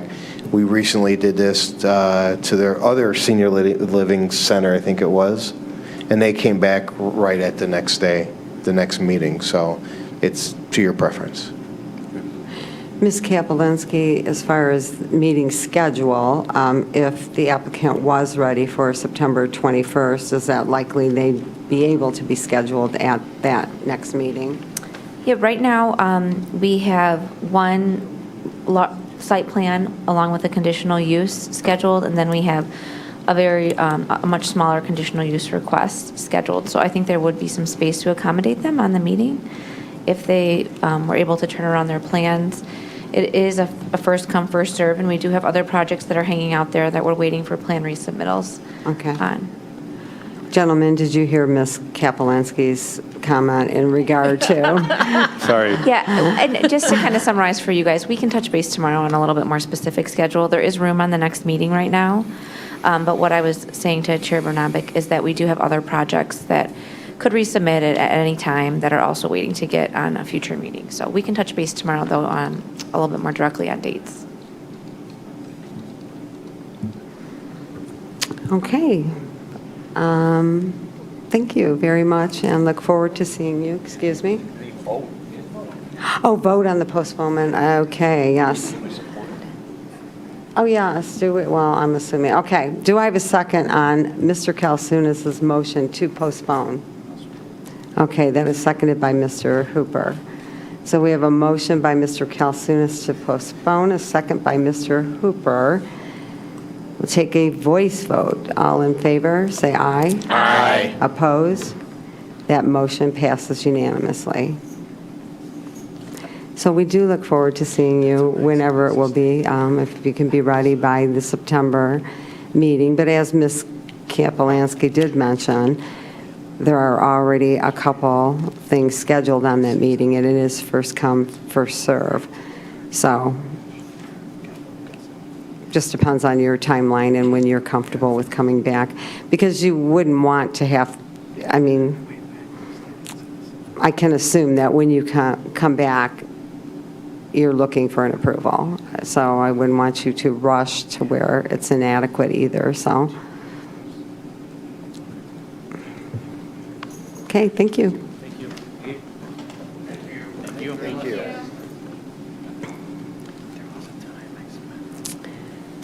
Okay, I am going to call for a 5-minute break right now, and then we will move on with the agenda.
To the next agenda item, which is request for a tree removal permit, City File Number 18-02-1.2 for the removal of as many as 123 regulated trees for Rochester Research Park, a campus development for office research, warehouse production on 25 acres on Livernois, south of Avon Zone, Rec W Regional Employment Center Workplace, parcel number 15-21-276-013. Eric Klooster is the applicant. Good evening, gentlemen. Will you introduce yourself for the record, please? I'm Derek Gentili, President and CEO of EEI Global and owner of the property. I'm Eric Klooster with Inform Studio, the architecture firm for the project. Okay, thank you. Ms. Kapelansky, staff report, please. So as was stated, the applicant is proposing an office slash industrial campus. This is on 25 acres on the west side of Livernois, just south of Avon, on the site of the existing EEI Global building. The existing building would remain, as would another building on the site that has a proposed addition, and there are 3 new buildings that would be constructed, along with associated parking, landscaping, and an internal drive network. You may recall that a very similar project appeared before the commission about 1 or 2 years ago as a requested planned unit development. The applicant has elected to pursue a site plan approval instead of the originally proposed PUD. That application was withdrawn. All proposed uses are permitted under the current zoning. Additionally, the applicant is generally meeting the zoning ordinance requirements, subject to a few minor changes and with one exception. A modification of the required parking of 952 spaces has been requested. 622 spaces are proposed. And I will leave the applicant to provide some further justification and elaborate on that request for you. Previously, you'll also recall, as part of the proposed PUD, that a connection to Rochester Industrial was proposed. That has been removed, and that location is proposed to stay as is. So there would be a gate at that location. There would be no connection to Rochester Industrial. I also want to point out that a tree removal permit is required. The applicant has met the standards of the tree preservation ordinance, so that is recommended. All reviews are recommending approval of the site plan and of the tree removal permit. We still have Mr. Boughton here to address engineering questions and Mr. Davis on standby as well, if you have any questions specific to that review. Thank you. Gentlemen? So good evening, everyone. I guess just a quick update on EEI Global. You know, it was about a year ago we put the project on hold. Obviously, our industry was suffering greatly due to COVID. Great news. There's significant recovery taking place in our industry, so that's it's been exciting. We've brought a lot of employees back. We've got a lot of shows and events that are taking place right now and are look to ramp up, you know, continued ramp up into this fall and certainly into next year. So that's been exciting. We hired a new architectural firm, Inform, and we took a different direction and modified some of the buildings. Eric will take you through that. At the same time, we've continued our socialization in the brokerage community and working with potential users, and it's equally exciting. There's a lot of interest in the site. We have a couple that are, I'll call them hot coals in the fire right now that are pretty promising. So we're excited to see this you know, get to the next step and gain approval and move forward with some of these potential users. With that, I'll turn it over to Eric and he can talk about the project. Yes, and I'll keep my summary as brief as possible. Architects are known for liking to talk about their design. Conceptually, from a 100-foot level, the goal of the development is really to meet the character of the ordinance requirements and looking at a pedestrian-focused campus organization. So the buildings have been oriented such to promote front door to front door access through pedestrian means. The connected ring road that maintains continuity throughout the site is designed such to be more pedestrian focused with on-street parking, deciduously tree-lined streets, sidewalks all along the streets, connecting the front doors of every building so that this really becomes a focused pedestrian community. There are site campus amenities that are built into the project as well. The Stormwater management is handled through a combination of underground storage as well as exposed detention, and that detention really starts to serve as a wetland amenity. So because of the pedestrian circulation goes around that, it becomes part of the attraction to the kind of natural elements that are immediately adjacent with the Clinton River Trail that's there as well. There are significant campus lawns located in strategic locations central to several of the developments to encourage gathering during lunchtimes, public gatherings for users of the buildings, as well as some hardscaped areas with some focused landscape benching and seating to provide a amenity for the campus. And with that, I'll dive into the parking as an element that was mentioned. What we are targeting and have hit exactly is a 65% of the ordinance requirements for these uses. A lot of this is based on market analysis and market input. We don't want to build a sea of parking that places significant strains on the infrastructure and stormwater management practices. So the goal from the beginning has been to right size the parking to the actual user needs. And so as you can see in the layout, we have a zoned parking strategy where we have specific spaces dedicated closely to buildings, as well as a overall shared parking strategy for the entire campus. So allowing some of that overflow and some of the shared parking ideas where some places are busier than others, that overflow is allowed to exist without placing a burden on the entire site with significant parking spaces. The market feedback has been that the parking spaces that individual tenants are looking for is usually about 75 to 85% of what we're proposing. So market feedback is looking for around where we land with some additional opportunities for guest visitor parking, et cetera. With that, I'll turn it over to the commission for questions.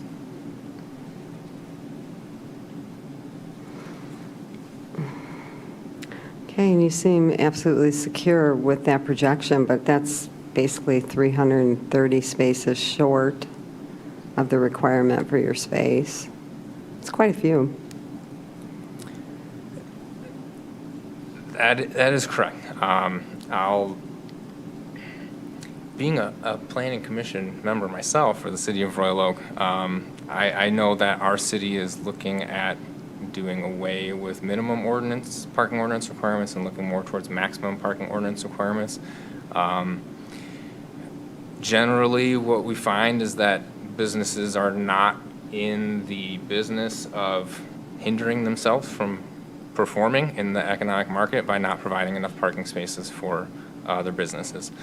So generally, projects won't come forward that are light on parking because it just doesn't make economic sense. So from our perspective, we feel generally comfortable that the proposed parking is the needed parking for what is being proposed specifically here. As far as building materials, did you bring a sample? I have some digital samples. So the architecture is really responding to contemporary interpretations of traditional industrial architecture that has a lot of its roots in the city of Detroit. Albert Kahn being a great example. A lot of the factories that were built during the uptick of the automotive industry have a lot of significant elements such as the sawtooth roofs that you've seen in the elevations, clear story windows, the up high glazing that brings a lot of natural daylight into the open industrial spaces. And so the design responds to that with a contemporary interpretation, looking at a relatively simple palette of materials, using hardy materials such as concrete and masonry, as well as accents of naturally finished metals. So not looking at painted metal siding, but naturally anodized metal siding so that it'll patina and weather naturally, and then bringing in soft natural light through clear story glazing, looking at this frosted glazing element, the polycarbonate glazing.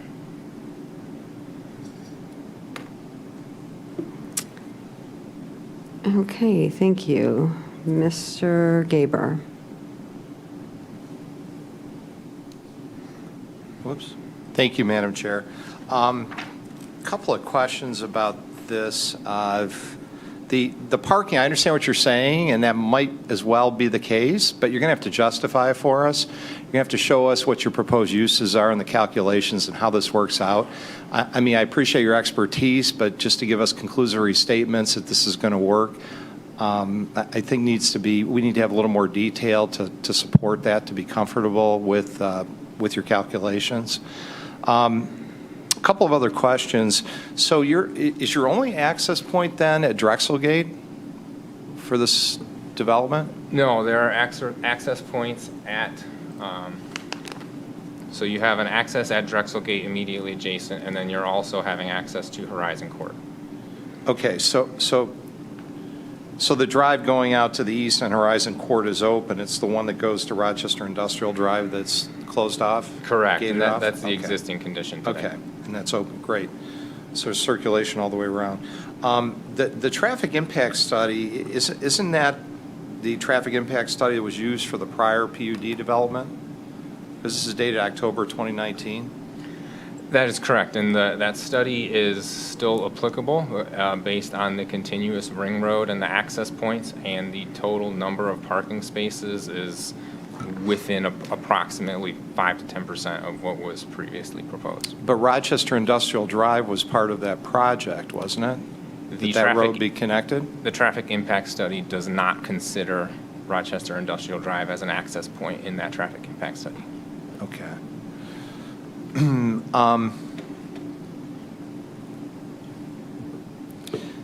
I guess the one thing I don't understand is you declined to provide any information about, I guess, phasing or timing, because, I mean, I think the response is you got to see how the market works out and exactly what's going to happen with the demand for these buildings and such, which, obviously it makes sense. But I guess what I don't understand is how this can be approved as one site plan without there being an obligation to build all of these buildings. I mean, under the PUD concept, I understand that, because you can come back, a year later, 5 years later, with a site plan for a particular portion of that. But this is a single site plan for, the existing building, and then 1, 2, 3, basically 4 new buildings. Doesn't that require them to build out all 4 of these buildings within certain time parameters under our ordinance? So I'm going to defer to Jason on that one. It looked like a little bit of a deer in headlights, but I would assume that when they would come in for the construction plans, we would expect all of the infrastructure to be constructed at one time. And then they could build each of the buildings under separate building permits. But all of the associated parking, and correct me if I'm wrong, Jason, underground, ring roads, all of that would have to be put in, the landscaping, stormwater.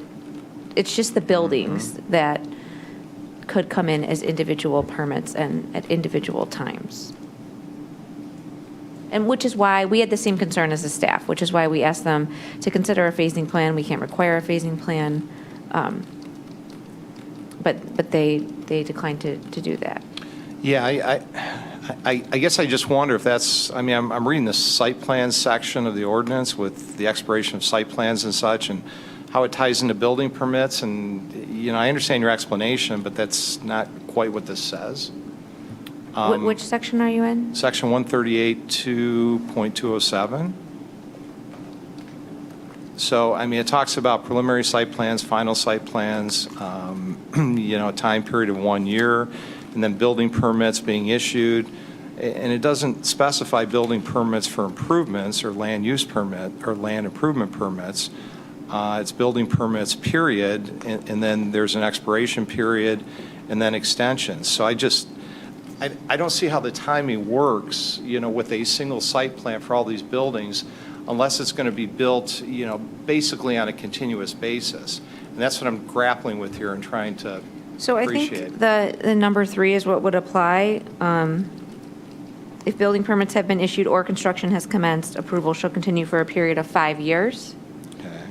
So that's the section I think would apply. I mean, the way that we generally operate in planning and economic development is if a plan has started the construction approval process, they do not need a site plan extension. They moved on to the next step and they've started the construction approval process.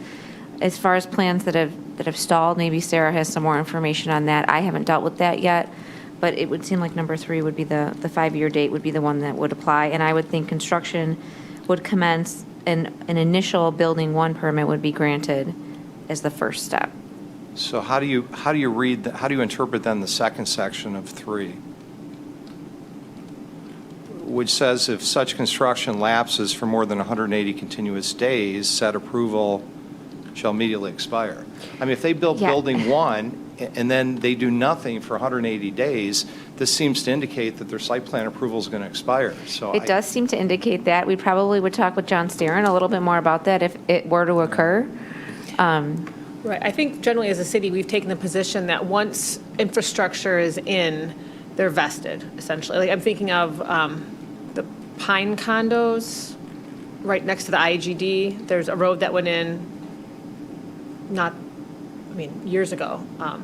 And so the infrastructure is in. There's, I think, a number of cases, mostly residential that I can think of, where there's underground, and once they've had their LIP approved and have, like I said, significant infrastructure in the ground, we work with them to get the buildings obviously raised vertical. I mean, this is more of a spec situation. I don't think this is a matter of anything other than they want to get some vesting approved so they can go out and, it's all in the timing, right? When you're trying to do spec buildings and you have businesses that want to move here, they want to know, well, what can we build, what is approved? And without knowing the end tenant, there's a lot of kind of gray question area, like a spec tech yeah, center. but I don't know, Sarah, I don't know if that's what they're talking about. I don't think you're talking about doing spec buildings. I think you're talking about, getting at least an LOI or some type of commitment from a prospective tenant or occupant before you go forward. You're not building spec buildings, are you? Correct. Okay. Commissioners, if I could add, with Winchester District, there was a restaurant proposed. It's just a building pad currently. Another example would be the city apartments that just recently went in at Deacon and Rochester Road. That was a pad that lasted for multiple years prior to being developed. But all the infrastructure was installed with the first phase, as 2 examples that are commercial. Okay. Yeah, I would appreciate if you would confirm that with Mr. Starren, because, I mean, to me, this normally occurs, with a PUD or a development vehicle like that, or you have separate parcels, within this 25 acres, and you do a parcel at a time. So I just want to confirm that we're on solid ground, in terms of moving forward on this basis, please. And I think that was it. Access, traffic plan, parking, obviously, and the phasing issue. Thank you. Thank you. Mr. Davis, did you have your hand raised? I did. Thank you, Chair Bernavic. I figured I should raise my hand and maybe further discuss something that Mr. Kuster said that I don't think I'm in agreement with. I think maybe we need to clear up this misunderstanding. The gate that we're talking about from when the Department of Public Services has made a comment for the gate placement is not the existing one that's on Rochester Industrial. This plan shows Rochester Industrial being extended, wrapped around the west or the backside of the fire station and connecting in by the proposed extension of Horizon Court, and also tying into a T intersection by the ring road that's going to swing around to Horizon Court. The gate is being proposed actually on the ring road, and it would be just on the northerly leg of that 3-legged intersection. So I don't think that is in agreement with the previous traffic impact study, where the ring road had traffic going to Horizon Court and also to Drexel Gate. Right now, with where the gate placement is being required by DPS. Only the parking lot that is east of the Ring Road and has a driveway entrance onto Horizon Circle would be directed to to Livernois and Horizon Circle. The rest of the development would be forced to go to Drexelgate, and I don't think the traffic impact study was set up with that condition.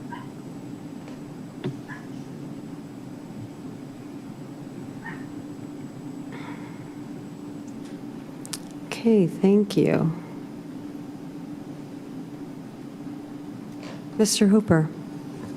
Thank you, Chairperson Benami. I just want to follow up on a couple things, that Mr. Gaber raised, and also what Mr. Davis just talked about as well. So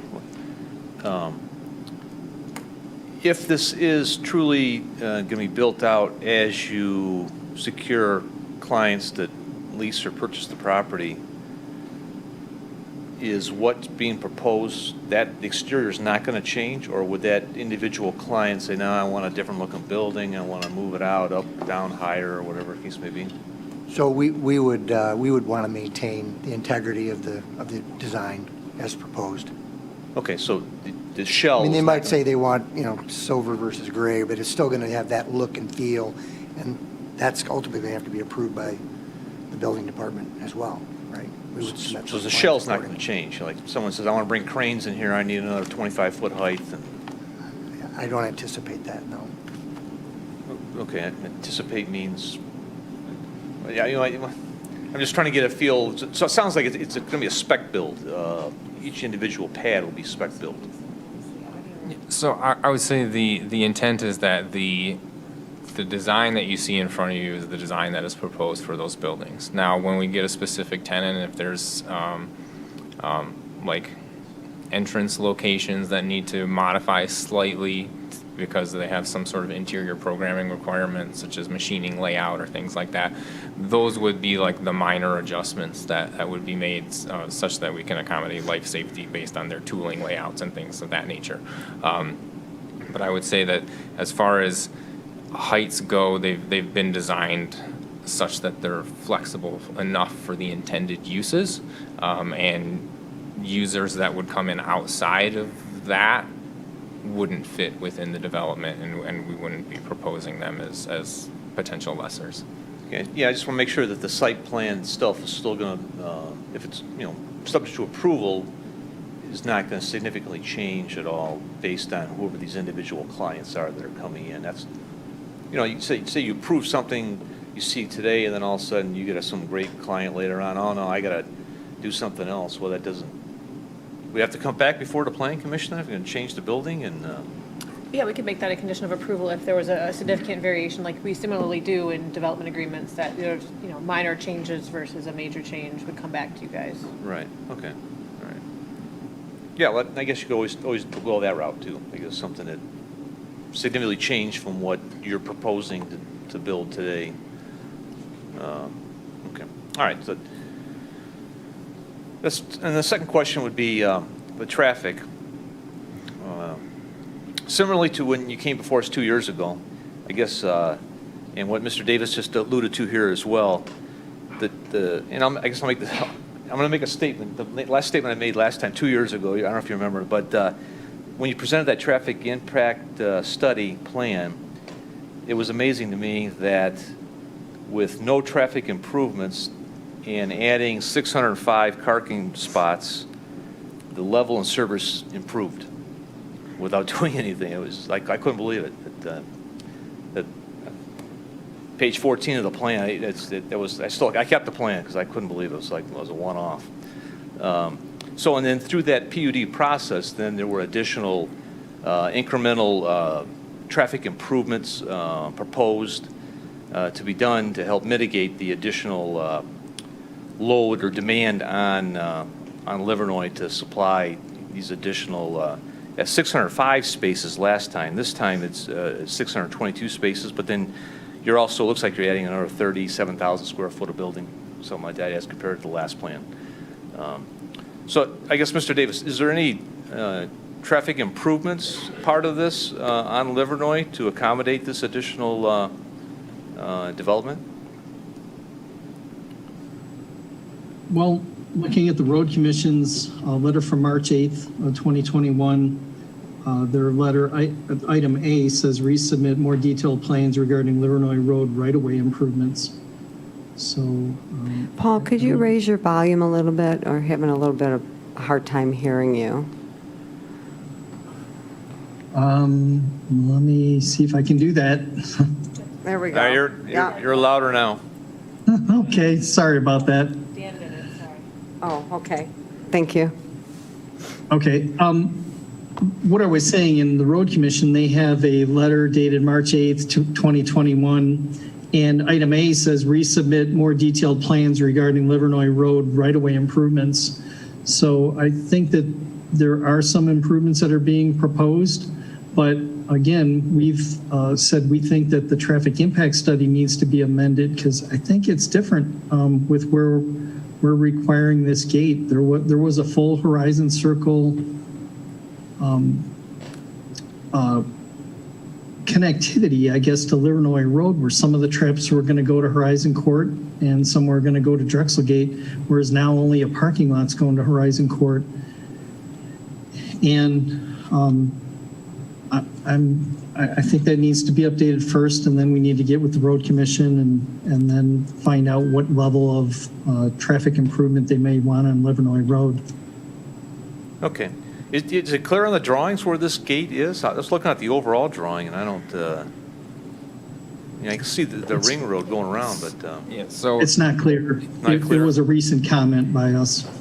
if I can have the screen back, the drawing right now is showing us. So the clouded component right here is pointing to the gate that is located across Industrial Drive, which is at its existing location across Industrial Drive. So the interior ring road is connected to Horizon Court, consistent with the traffic impact study. Okay. The gate is just across Rochester Industrial Drive. So no matter what building you're in, you can. Needs to be moved. The gate needs to be on the ring road, because let's get to it. I mean, this development has been maybe termed a ring road, but it's basically going to be a private entrance. And at best, it might be a private road. It's not being proposed as a public road where we wouldn't want a gate in that case. But we've said from DPS that we're not going to have a section of private road that has direct connectivity to Livernois and also Rochester Industrial Road and also Horizon Court, which are public roads. We're not going to have a middle piece of private road in there without a gate. It's going to be a cut through that probably could be used without a gate from Rochester Industrial traffic from Hamlin Road to avoid the backups along Livernois Road, and it can allow people to get directly to the signal at Drexel Gate by cutting through this site.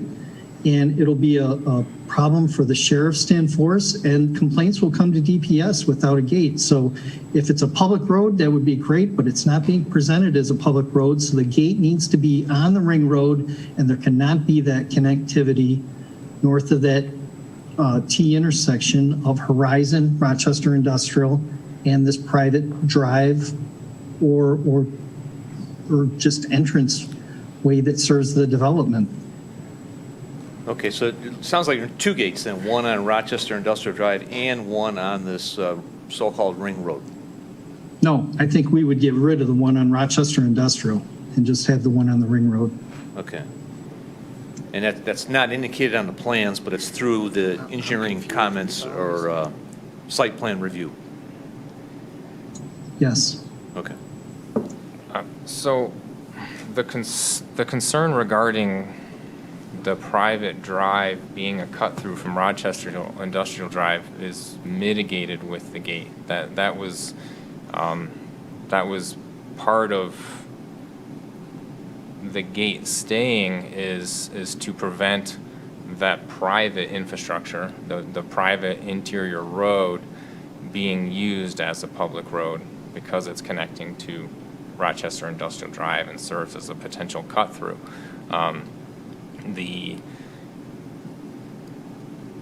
if we were to put the gate on the ring road and not Rochester Industrial Drive, that corner of the road that is on private property would essentially become a public road that is connecting Horizon Court to Rochester Industrial Drive, which is not the proposal that we're making. That would require deeding the property over to the city and a lot of other potential hurdles, because then now the owner of the property would be essentially owning and maintaining a public road. That is what the city wants. We want Rochester Industrial to be connected into Horizon Court or the portion of Horizon Court that's going to turn into Horizon Circle, so that traffic will, instead of cutting through the fire department parking lot, which happens now, because you can go north on Rochester Industrial, cut through the fire department parking lot and get to Horizon Court currently. And that was the purpose of extending Rochester Industrial behind the fire department and teeing it into what was going to be this Horizon Circle Ring Road. But because it was going to be private through the applicant's site, we wanted the gate moved there and the gate removed from Rochester Industrial.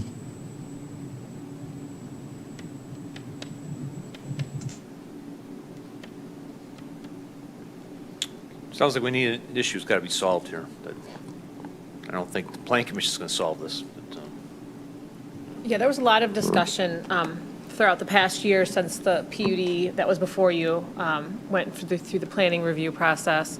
Obviously, there's still some traffic questions and some, I guess, differences of opinion and some confusion as to how that will connect through. Okay, moving on from that, I guess the other, back to the architectural, I really like the PUD, the color renderings and the earth tone palette and stuff like that. This is gone for a different look on this submittal, more of a white, gray textures, buildings, and stuff like that. Is that from your color renderings, which were all primarily whites and grays, from what I could tell? Is that accurate, or? Yeah, so the material palette referencing a lot of industrial building materials, the durability of metals, concrete, masonry, etc., and then making sure that we're looking at natural finishes on those materials. So the metals are anodized finishes where it's actually the color is part of the metal. It's not a painted on coating that can deteriorate and generally look lousy within a short amount of time. So the palette is in response to making sure that we're using natural finishes on the materials that are being proposed.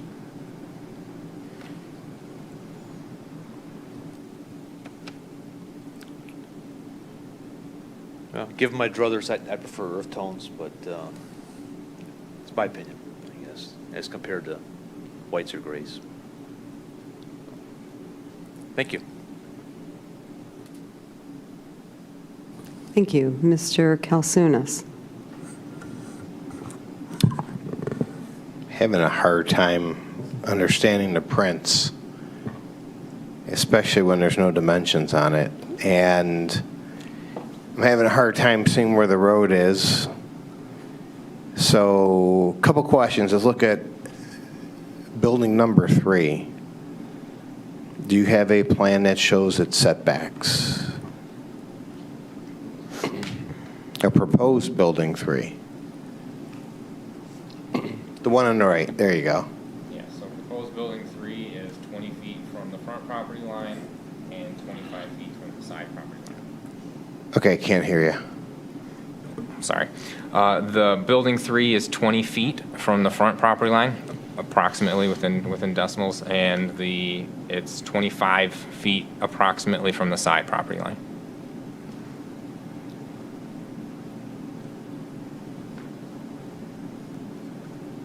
What's the front again? Because the front is usually where people go into your building. So along the front property line, based on the way the ordinance reads as front property line, would be along the Livernois frontage. So the offset from Livernois property line is 20 feet. So that is your front. That's what the ordinance considers the front. The entry point is actually on the west side of the building, over here. There's a relatively significant amount of topography along this edge of the site. So this front of the building is actually functioning as part retaining to manage that topography in a reasonable way. So if we go to the elevations for building 3.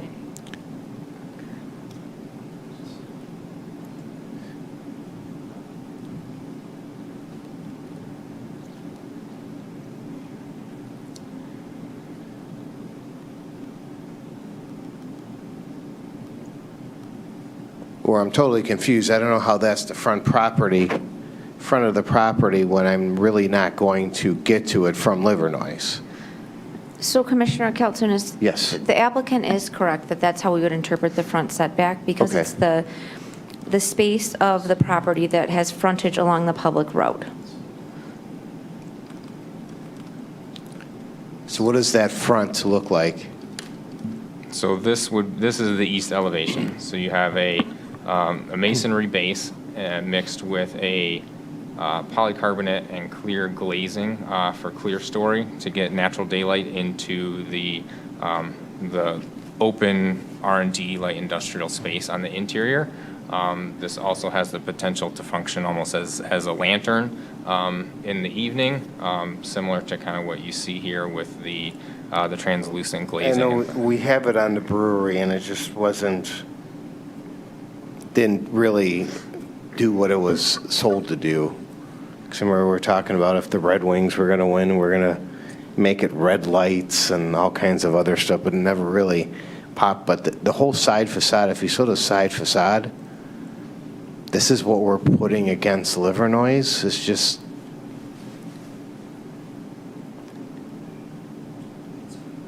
yeah, this question, landscaping, what are we doing? My wife's going to scream at me every time she drives by this. And it's 20 feet from the property line, so it's really going to jump out at us?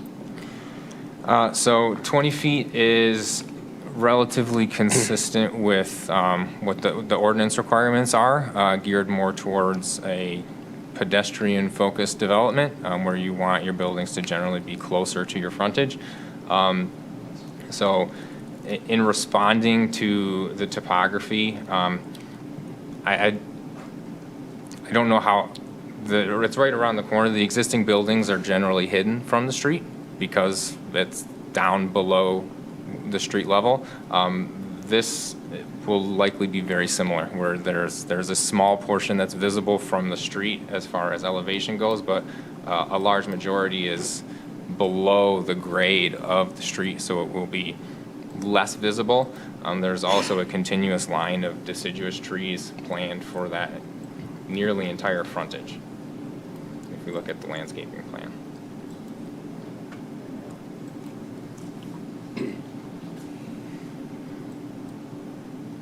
There's a significant number of existing deciduous trees to stay, and then infill where there are currently missing deciduous trees along that frontage.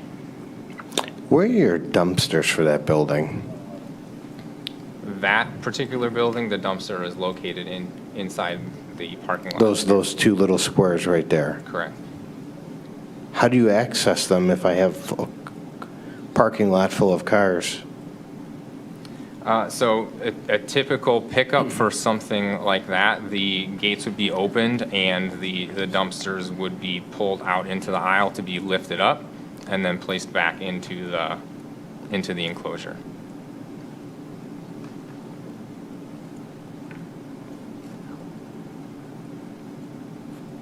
So then our setbacks, so depending on how the ordinance has, our front is on Livernois Road.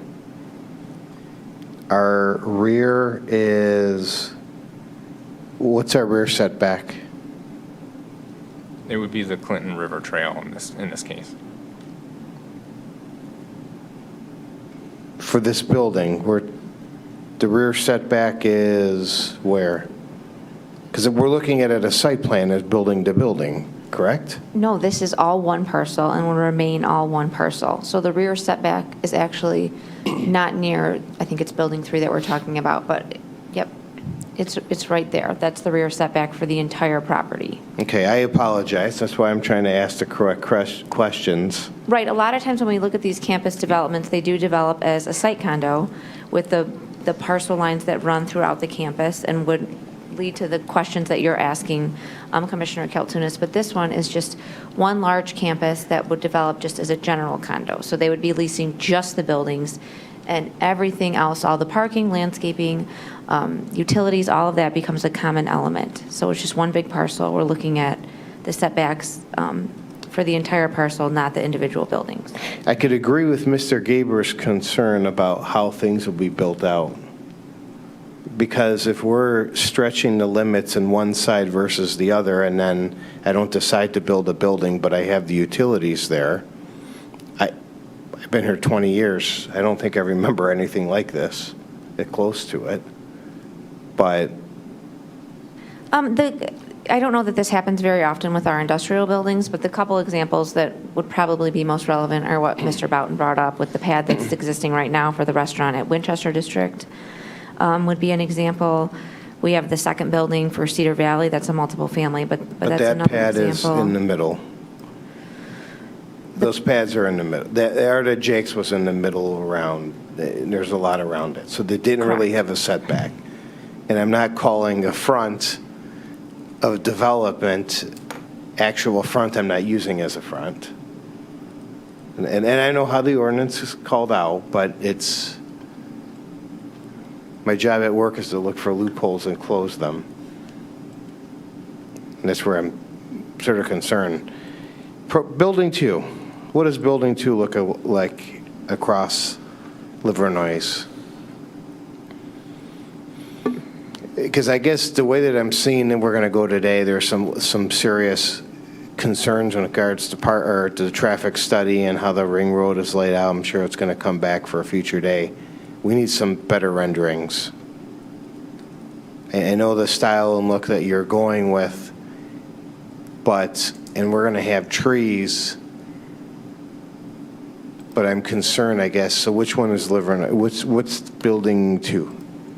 So these are all Building 2. This is the frontage facing Livernois. So that's what I'm going to see in Livernois. Similar situation, it will be generally tucked below grade. So with the vegetation that's planned there, you won't see much from Livernois. What is the finish on the sawtooth? So this portion is a metal panel, and then the base is a concrete, architecturally finished concrete. Show me that in your rendering. Because the architecturally finished concrete I saw was just slabs of board.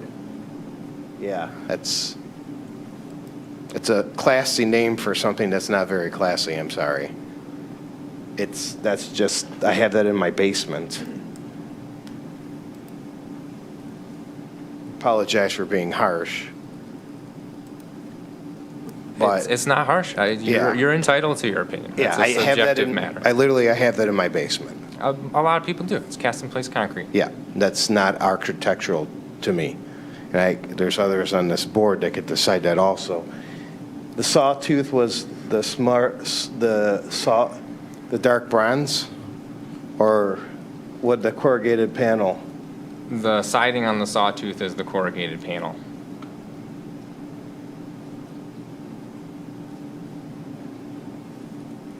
Yeah. Don't take this the wrong way, but I expected more out of this. I'm sorry. To drive by Livernois and to see that.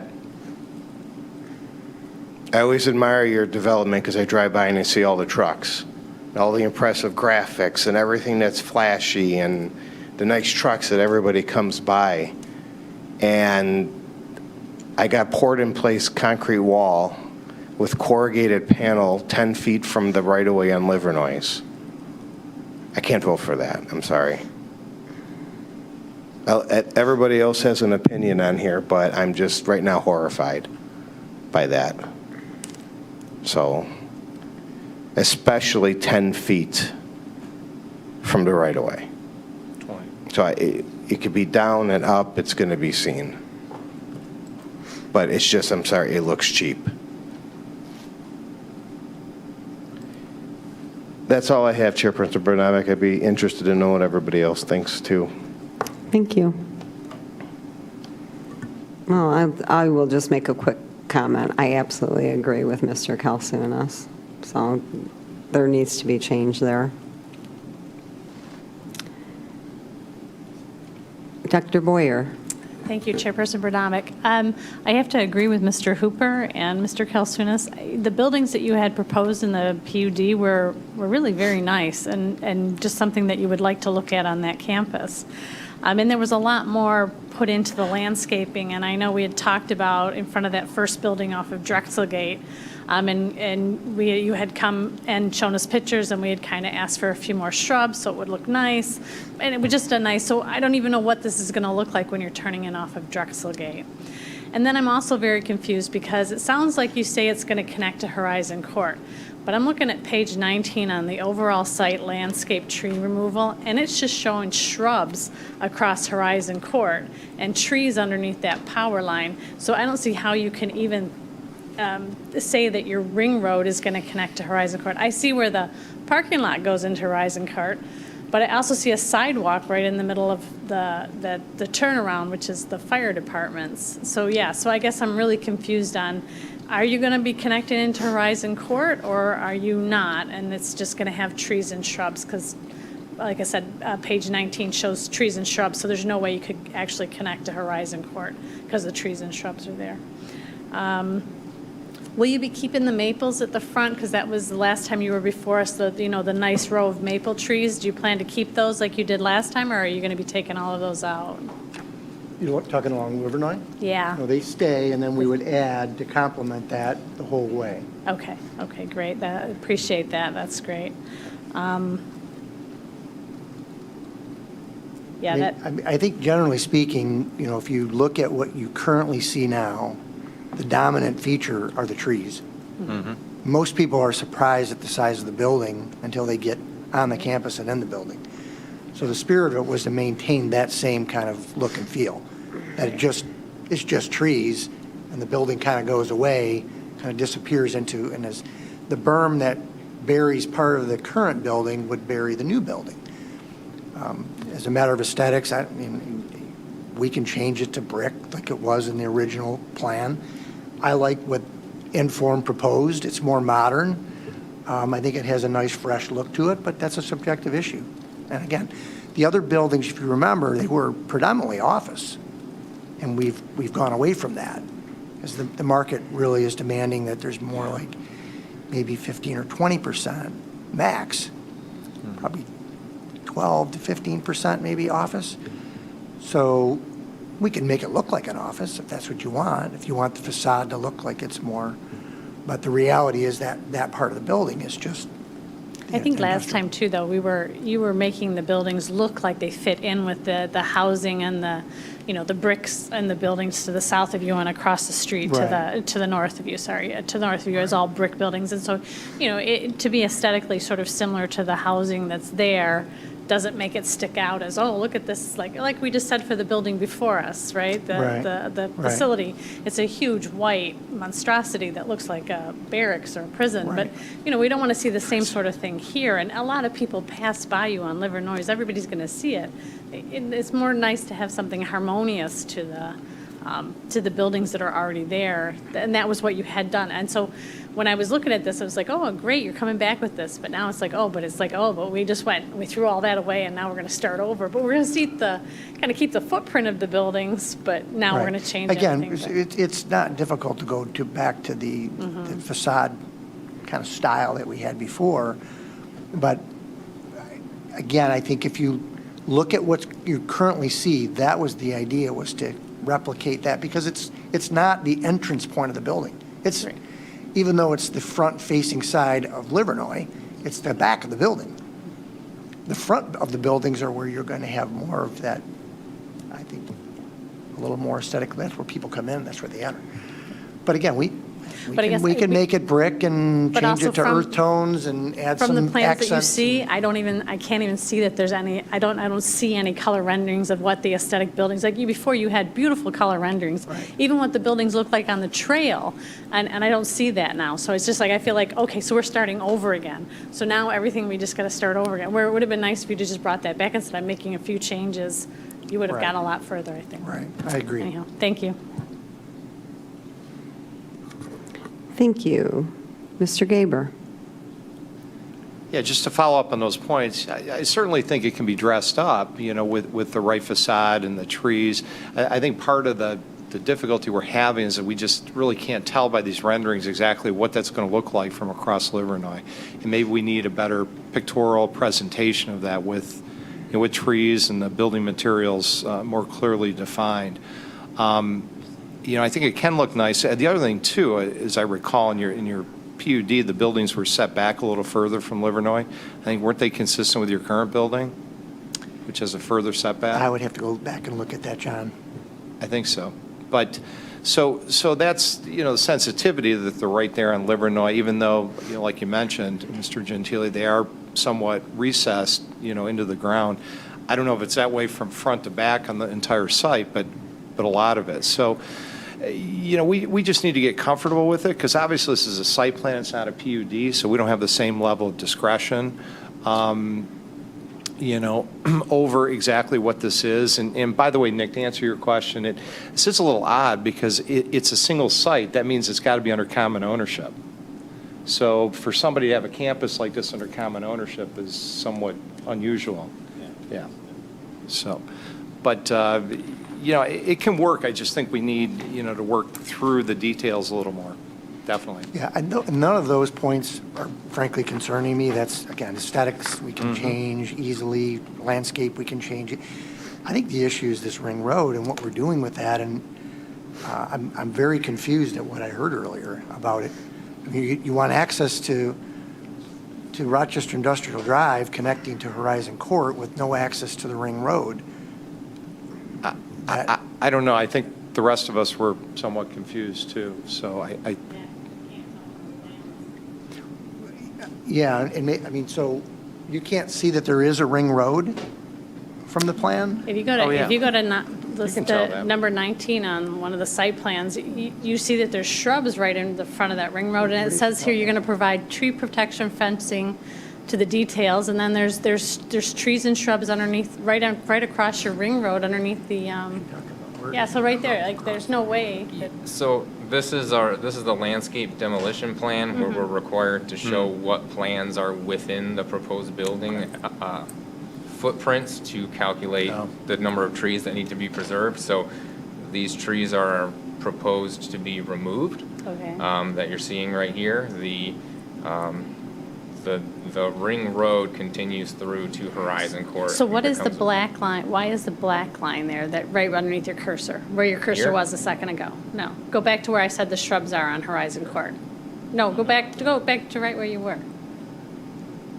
So right there. Here? Yeah, why is that black line still there showing the other road? If it's your plan to get rid of that road and be connected to it, why is that line That's the still? property line. I think I had the same questions. I mean, why are you leaving it in there? That's the property line. If I can- It's a necessary component of the drawing to show where the property boundary is. Ms. Roediger. Thank you. And Paul can jump in too, but I think part of the discrepancy here is that as Paul indicated, the engineering department will not accept a private road connecting to a public road. And so the portion of Rochester, or I'm sorry, the part of the ring road that exists up till Drexel Gate is not being proposed as a public road. That's private. And so for that to connect through into either Rochester Industrial or Horizon Court, it would have to be built to public standards, and it's not. And so hence the gate is necessary from the engineering standpoint. So there was discussions about making that northern part of the ring road public, but that takes up additional land and has some other ramifications about how it's designed. So, like I said, I think there's some more discussion needs to be had about how the circulation ties through. Wouldn't that just require this. Basically right here. What would be next steps to do that, Sarah? Connected public? If I can add on to what Sarah was saying, This property. Certainly. This is public. Yeah. connecting, No, this is public. I guess having a section of private road or private driveway that's connected from two public roads, it's probably more acceptable if it's only from Horizon Court to Livernois and Drexelgate. But, our plan was to have Rochester Industrial brought up and connected into Horizon Court and have that public. It sounds like the applicant maybe is unwilling to have that portion public, and maybe that's what needs to be further discussed. It sounds like he may want to continue having that as a private egress to the public portion of Rochester Industrial. And we don't want that if it's going to be open. I mean, if that's what the applicant wants, then that's a different request than what DPS has been asking for. We're looking to have Rochester Industrial extended to Horizon Court and have that a public road. And if we're going to do that, then we need to make sure that the private road through the site can't be accessible from the Rochester Industrial traffic so that people could drive through there to get to the signal at Drexelgate and Livernois. All right. But Paul, by opening up Rochester Industrial Drive, you're going to create more of that cut-through traffic than if you leave the gate up. It's going to eliminate people from driving through the fire department parking lot, though, which happens now. I mean, it's one of the complaints from the fire department.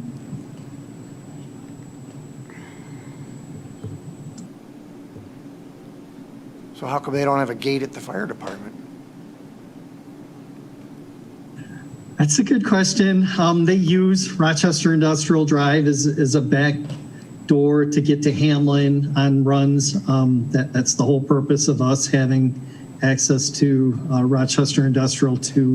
It's a benefit to the fire department, but it comes with the downside of some people in the public know it's available and will drive through there.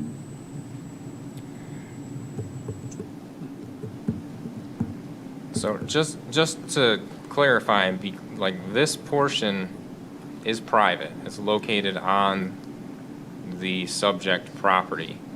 So what is being proposed here is very similar to an access drive onto Horizon Court and a gated access drive onto Rochester Industrial Drive from a private road, from a private property. Eric, with the Auburn pharmaceutical development that went in, the extent of the public road for Rochester Industrial was put further north, and there's only this remaining little piece between Horizon and where Rochester Industrial currently ends that's private. We were hoping to have that public as part of this development. Now, I realize now it's not a PUD, and maybe that is off the table from the applicant, but that's what our review comment that was just submitted on August 6th was saying under the traffic item for item number 2, install a gate at the end of Rochester Hills Research Park Drive right before the intersection with Rochester Industrial Drive. Well, that's what we did, isn't it? No, the gate is located on Rochester Industrial Drive to prevent that cut through from a private road onto the from a public road onto the private road. He wants it over here. Yes, the comment is to put a gate here. So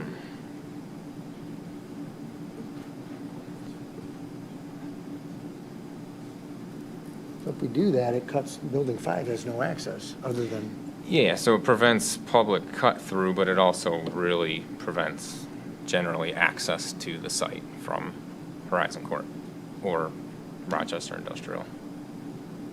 So your only access point would be Drexelgate. It changes your traffic impact study. And yes, the traffic, except for the one parking lot, it requires the development traffic to go to Drexelgate and Livernois traffic signal.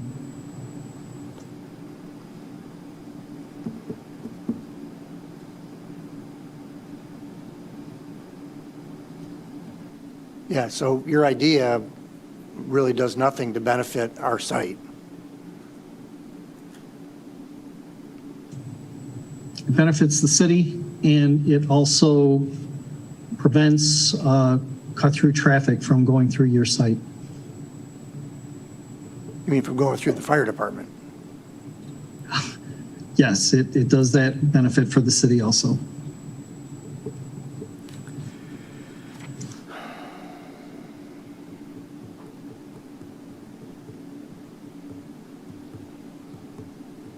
Any ideas?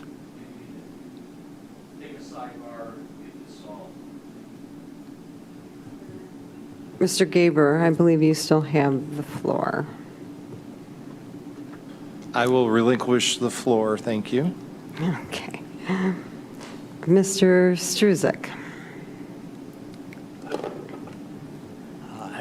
Thank you, Chairperson Brnabic. I'm very interested in the traffic and road layout concerns. There's not a lot of clarity, so I think that's something that we're going to probably need before we can proceed. One thing I did want to mention is that on the site plan, I like that the buildings generally are not up against the Clinton River Trail, and instead it's either the detention pond or some of the parking. If I had to choose between having a building or having parking or a detention pond up against the trail, that I would rather have the parking and the detention pond up against it. Thank you, Chairperson Brnabic. Thank you. Mr. Weaver. Thank you, Madam Chair. Just a couple things. I share my fellow commissioners' concerns over the traffic and the connection to Horizon Court and Industrial Drive there. Also, questions about how the existing trees along Livernois and how you have building 2 and 3 so close to them. I understand it's 20 feet from the property line, but are the trees, the existing trees on, I'm looking at sheet 101, L101, are those existing trees along there, are those drawn in at their current size? And just looking at some of the elevations here, specifically building 2, your south elevation, you're cutting into the ground, give or take 20 feet, 10 foot from the trunk of a rather large maple tree. I struggle to see how that tree is going to survive as you have it drawn there. And So the attempt was made to represent the trees as accurately as possible based on the tree survey. So we're making some assumptions based on species and trunk diameter. I mean, just looking at the road view here on the Google Maps and whatever, I mean, these trees are easily 12 foot or 12 inches, 14 inches in diameter. And the root system below ground is equal, if not greater, to the canopy above ground. And just the way that it's drawn in here, I'm struggling to see how those trees are going to survive. So I would agree that they're very much close to that line, right? So I think we're within 3 or so feet of the estimated canopy. Okay. So preserving those trees, I believe, is feasible. Will take great care. Will require great care during construction. Like, you have to put up your fences and you have to be careful of them. You're not. It's not a free for all digging the foundations for this particular building. Yeah, and when you're in the ground, you have to be very careful of those root systems. But also, conversely, how are those going to affect your building? Are those roots going to try to penetrate through the walls if they find cracks, and is that going to cause problems for the building in the future? So, I mean, there is a significant number of trees along the roadway there, so there's going to be a significant system of roots from all those trees. So, again, I'm just playing devil's advocate. I mean, it's been expressed that there are some concerns over the look of the building, and I know that can be changed, but there's also been expressions of how fortunate we are to have such beautiful trees along Livernois, and I know there would be a huge uproar if any of those were to die or all of them were to be removed. So I would say at this point, we're in design stages, so we Sure. haven't looked into detailing specifically, but as a potential, you could possibly look at a sheet pile, basically Sure. barrier, that saves the tree and saves the building from the Sure. tree. Yep. So that would be a potential, it's Okay. relatively affordable solution to that potential problem from a construction detailing standpoint. Okay. And then just, again, very, very minimal, but I would challenge your landscape architect to make sure his plant selection, his or her plant selection are deer tolerant, because being so close to the Clinton River tail, you're gonna have a lot of deer come in, and I've noticed at least one that deer love to munch on, and I would hate to have you spend all this time and energy planting all these trees or shrubs, only to find them completely decimated within a year. That's all I have for now. Thank you. Thank you. Thank you. Mr. Hooper. Thank you, Chairperson. I guess try to bring a closure to this. Looks like we're going to be postponing this till we get some clarity later on. So specifically, when you come back, definitely want the road improvement issue solved with the city, however that comes out. And then you'll need some detailed plans as per the road commission for what you're going to do or not do to Livernois Road as part of your plan, depending on how the traffic circulation works. So that would need to be come back with the site plan. And architecturally, you heard all the comments, but I'll come up with the appropriate solution to address this as best you can. What everybody's comments were on that. I'm sure there's a solution there for them. Beyond that, I'm all for your project. Don't get me wrong, I'm all for it. It's a definite need in the community. Oh, and the other thing was parking too. Last time you had 605 spaces for office use. Here it's 622 for industrial use. So I frankly agree with the waiver the Planning Commission would grant, for that, for the parking of 622. I think Feels right. I think it's appropriate for that. A couple other minor things that were in here too. Lighting to be adjusted. That's something simple. You can take care of that. The sidewalk to be provided, and take care of that. So with that. Wait a minute. Hold on, please. Okay. Ms. Roediger, do we have any hands raised in Zoom? We do not have any hands raised on Zoom. Okay, and Ms. McDonald, do we have any email communications? There have been no emails received. Okay, thank you. Mr. Hooper? So with that, I guess I would move to postpone the submission of the site plan here. Oh, and the other thing too would be this whole phasing situation. I'll make sure we're understood here from that we're approving this plan with this exterior features and whatnot, and if future client comes with a major modification, you have to be determined that it would have to come back to the Planning Commission to change that building or something like that. So make that a condition. No misunderstanding, Yeah, on that. sure. We want you to move forward in that, and I think you understand the fact, once you start construction, you're going to do all the interior utilities and paving improvements, and then you build each pad individually without, hopefully, any gap in there, between the people that you're leasing all this, right? You're going to own the property or own the buildings, or? It's a commercial condominium. So. Okay. Yeah. All right. Okay. So with that, I'd like to move to postpone to a date to be determined in the future as by the client when they come back with addressing the comments that have been enumerated tonight. Okay.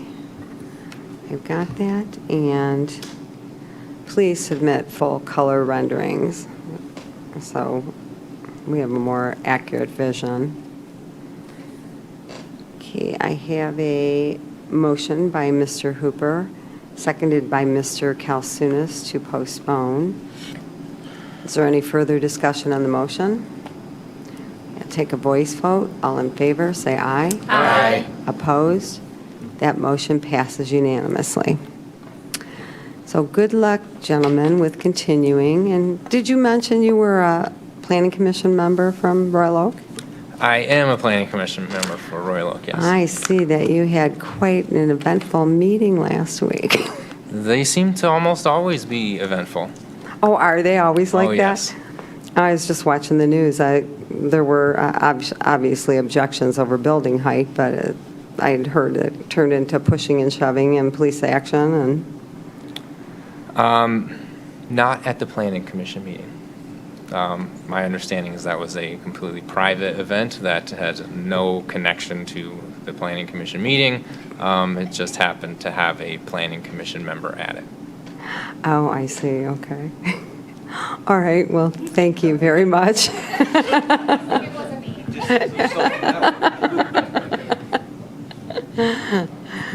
So good luck. And do you have any further questions for the commission? I'll follow up with, I assume. Yeah, I think we just need to follow up with planning members and then various departments. Okay. All right. Thank you. Thank you.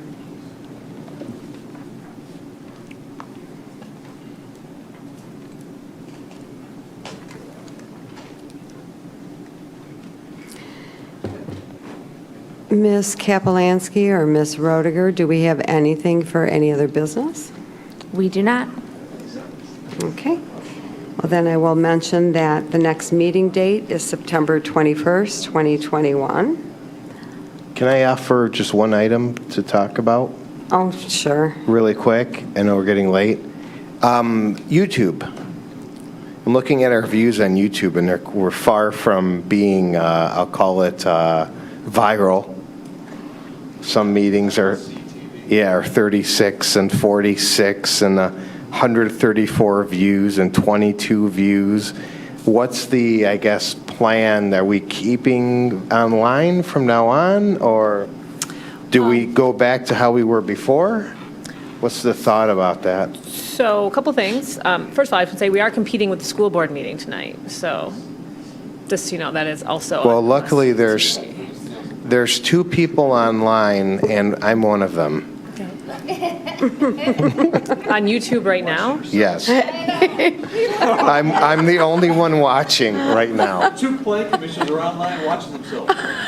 Yeah, so that's up for discussion. Obviously, we went to the virtual as part of COVID, obviously. We're in the process of retrofitting this room to enable easier use of hybrid meetings. Right now, it's not ideally set up. That's why there's some kind of transfer back and forth when someone's talking on Zoom. So there hasn't been a policy or decision made, citywide at this point. I know personally, I think, from a transparency standpoint, if we have the technology to be able to broadcast, many communities do broadcast their planning commission. The city of Rochester Hills in the past has made a conscious decision not to. So it's a kind of a discussion amongst the administration and city council if they want to make that policy call. But as of right now, we're continuing until we can to figure out, the technology. I was going to say the camera caught you rolling your eyes to my comment, so be careful. Well, there you go. Well, we are a political body, too, and I think that's what the Planning Commission had an objection to years ago. No, you're not elected. You're appointed, not elected. Right, but we're non-political. We're a non-political body. Right. Is that, okay. Mr. Struzik, did you have a comment? Yeah, I don't think there's probably a significant cost to putting these up on YouTube, and that's something that, before I was sitting up here that I was regularly watching. You might not watch them live. You don't have to watch them live. Oftentimes, I'm doing something else while I was listening to the meetings, and I think that there's value in continuing to have that level of transparency, especially when broadcasting something on YouTube and having it stored on YouTube for later viewing has no cost to the city. Thank you, Chairperson. Thank you. So.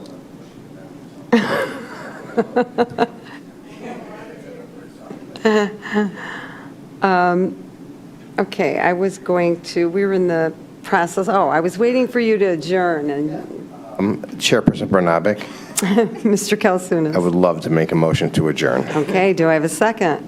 Okay, I have a motion by Mr. Kalsunas, seconded by Ms. Neubauer to adjourn. Take a voice vote. All in favor, say aye. Aye. Opposed? Okay, the meeting is adjourned. Everyone have a safe trip home.